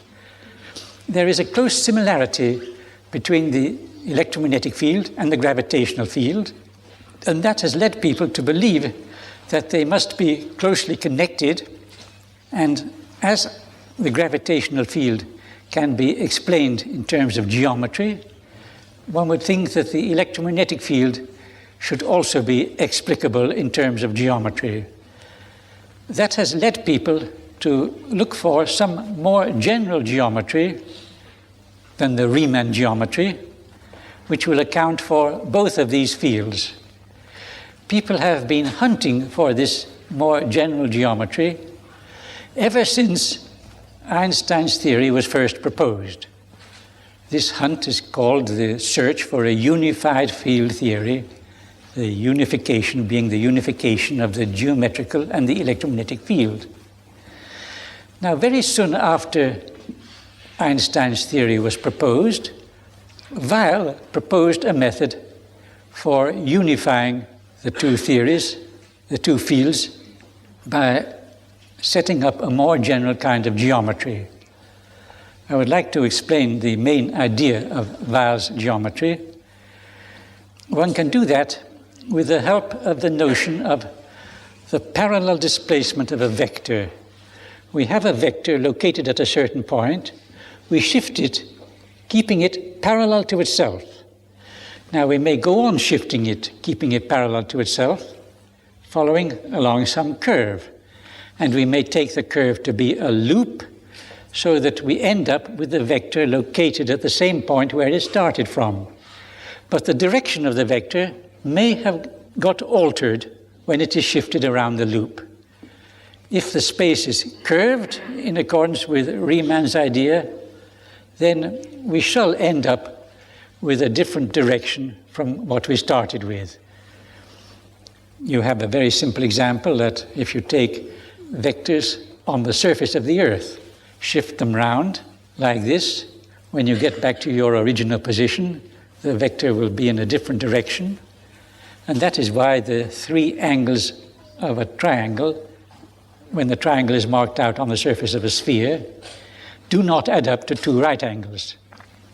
The curvature of space can be interpreted as a change in the direction of the vector when we move around a loop. Now, Weyl's generalization was to suppose that the length of the vector also changes as well as its direction. That is a perfectly natural generalization for a mathematician to make. However, that generalization did not suit the physicists, because you may suppose that the length of the vector is always referred to atomic units, and then the vector referred to atomic units may keep the same length, and there will be no change in its length when we go around a loop. So that Weyl's geometry, although it was a very nice mathematical idea, was not accepted by the physicists. However, with the general ideas that I've been talking to you about today, we see that the length of a vector measured in these units referred to dSA has to be unchanged when we go around a loop, but it could very well be that the length referred to dSE does change. We can set up a theory on the basis that we have Weyl's ideas referring to dSE.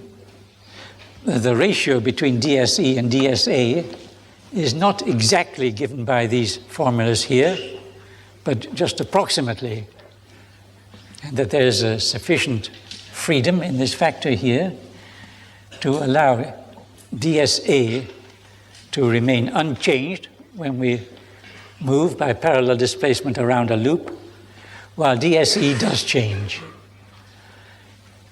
Well, I told you how Weyl's theory was not accepted by physicists when it was first proposed, about 1919, and Weyl himself saw the force of the physicists' arguments, and he abandoned it soon afterwards.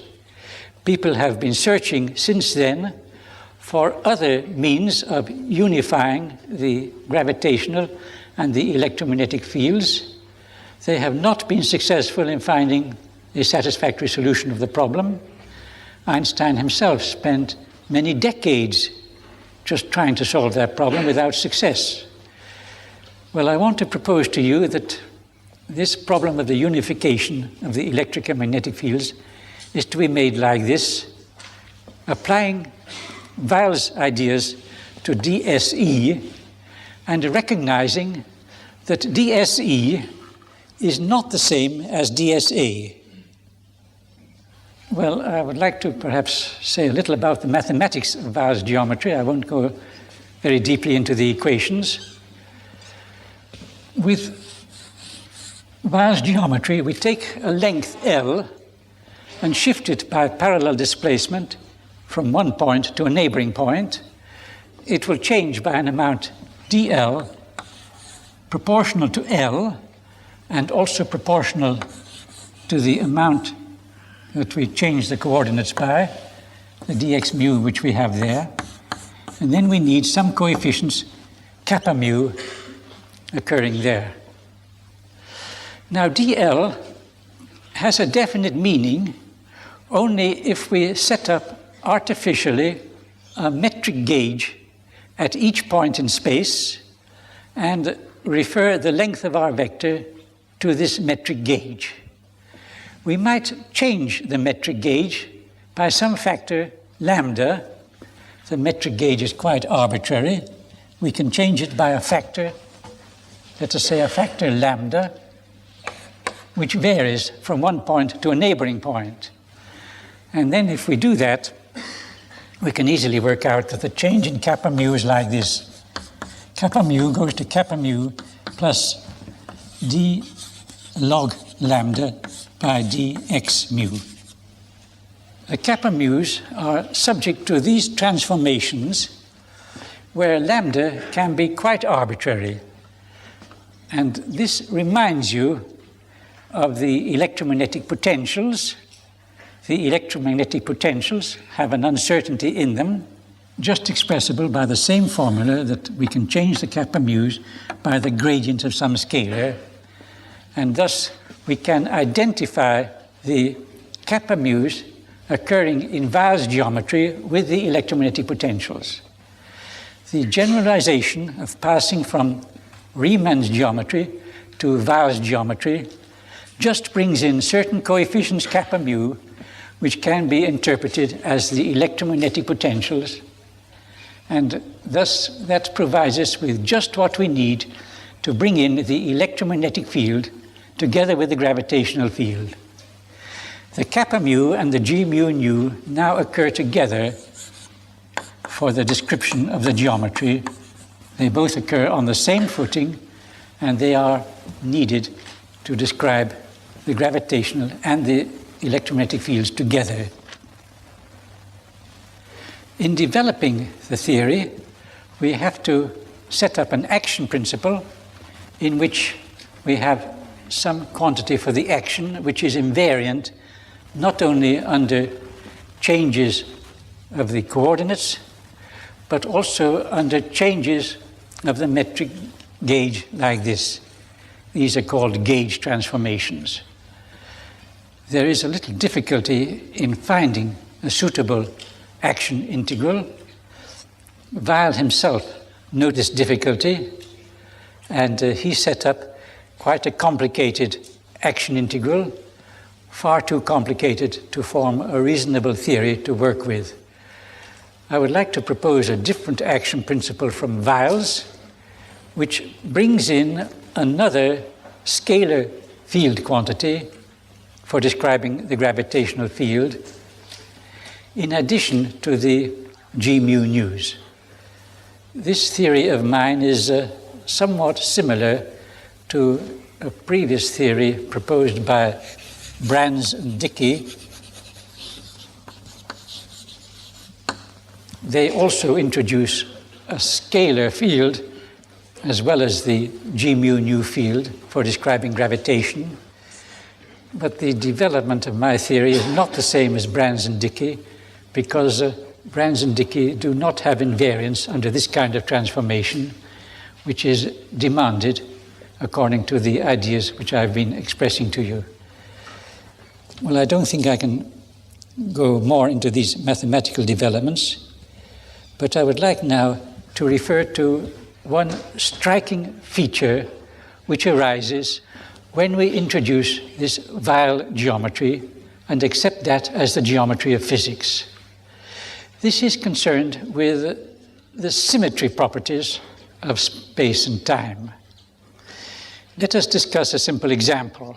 Suppose we have a charged particle and we take a field point near this particle. Let this be the world line of the particle, this being the time direction and this being the space direction. Time direction one usually calls it x naught, and this would be x1, 2, or 3. We take a field point here. Let us imagine that we have a system of axes for which the particle is momentarily at rest or approximately at rest. Let us take a vector at this field point and shift it into the future. That means we shift it like this. We ask how the length of this vector changes. That is given by this formula here. dl over L equals kappa naught dx naught. We are shifting it into the future so that dx naught is the only one of these dx's which doesn't vanish. We consider this particle to be charged so that the potentials near the particle will be dominated by the Coulomb potential arising from the charge. We may suppose that the charge is such that kappa naught here is positive. That would mean that dl over L increases as we go into the future. Alternatively, we might change the charge here. We would get kappa naught negative. We would have dl over L decreasing as we move into the future. Now, there is no symmetry between a quantity increasing and the same quantity decreasing. They're two fundamentally different concepts. So that we have a geometry in which there is no symmetry between positive and negative charge. Alternatively, we may consider shifting into the past. Now, if dl over L is positive when we go into the future, it is negative when we go into the past. There is no symmetry between future and past. Suppose we change both the sign of the charge and make the interchange of future and past. Then we get back to the original situation. Now, atomic physicists have introduced certain operations describing these symmetry processes. They have the parity operation, P, which involves passing from a left-handed system of axes to a right-handed system of axes.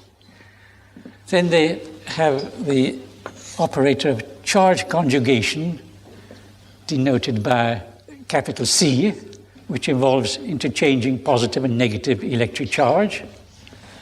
And they have T, the operator of time reversal. According to the geometrical ideas that I have been giving to you, we see that there is no invariance when we change C, there is no invariance when we change T, but there is invariance when we change P. This geometry does not get affected with the interchanging of left and right system of axes. So that we have a geometry in which P is conserved, also the product CT is conserved, although C and T separately are not conserved. Now, experimentally, it is observed that all three of these operations are not conserved, although the product PCT is conserved as far as we know. The Weyl geometry goes some way towards explaining that situation. It does not explain the violation of P. That must come from some other effects which are not brought in by this geometry, and they may be concerned with the short-range forces of atomic physics. However, the geometry does explain violation of C and T while preserving CT, so that we go some way towards getting to the situation that we want in connection with these symmetry operations. That is a striking feature of the Weyl geometry, which does not occur with other geometries. The other geometries all have conservation of P and of C and of T, and they go nowhere at all towards explaining why some of these are violated. Well, those are the ideas that I wanted to present to you, and perhaps I should conclude by considering the question, why should one believe in these ideas? In the first place, these ideas require G to vary with the time. We may hope within a few years to get a very definite answer from Shapiro or from Beams as to whether that is true or not. I feel very strongly that it must be true because I cannot see any other explanation for the large numbers. Now, even if it is established that G does vary with the time, we will still not have proved Weil's geometry. Weil's geometry is a further assumption which seems very reasonable and plausible, but the effects are so small that it would be difficult to check it by direct observation, except possibly in connection with these violations of symmetries. But there is one reason why one feels very much in favor of Weil's geometry. It seems that the laws of nature have to be invariant under a wide group of transformations. The reason why Einstein's theory is so popular, so much accepted, is that it sets up a much wider group of transformations for the laws of nature than we had previously, namely the group of all transformations from one curvilinear system of coordinates to another. That, I believe, is perhaps the dominant reason why Einstein's theory is so favorably received. Now, Weil's geometry goes a step further in the same direction. It sets up a still wider group of transformations under which the laws of nature have to be invariant, and that would seem, according to the whole development of our physics, that it should be really the way in which nature works. Thank you.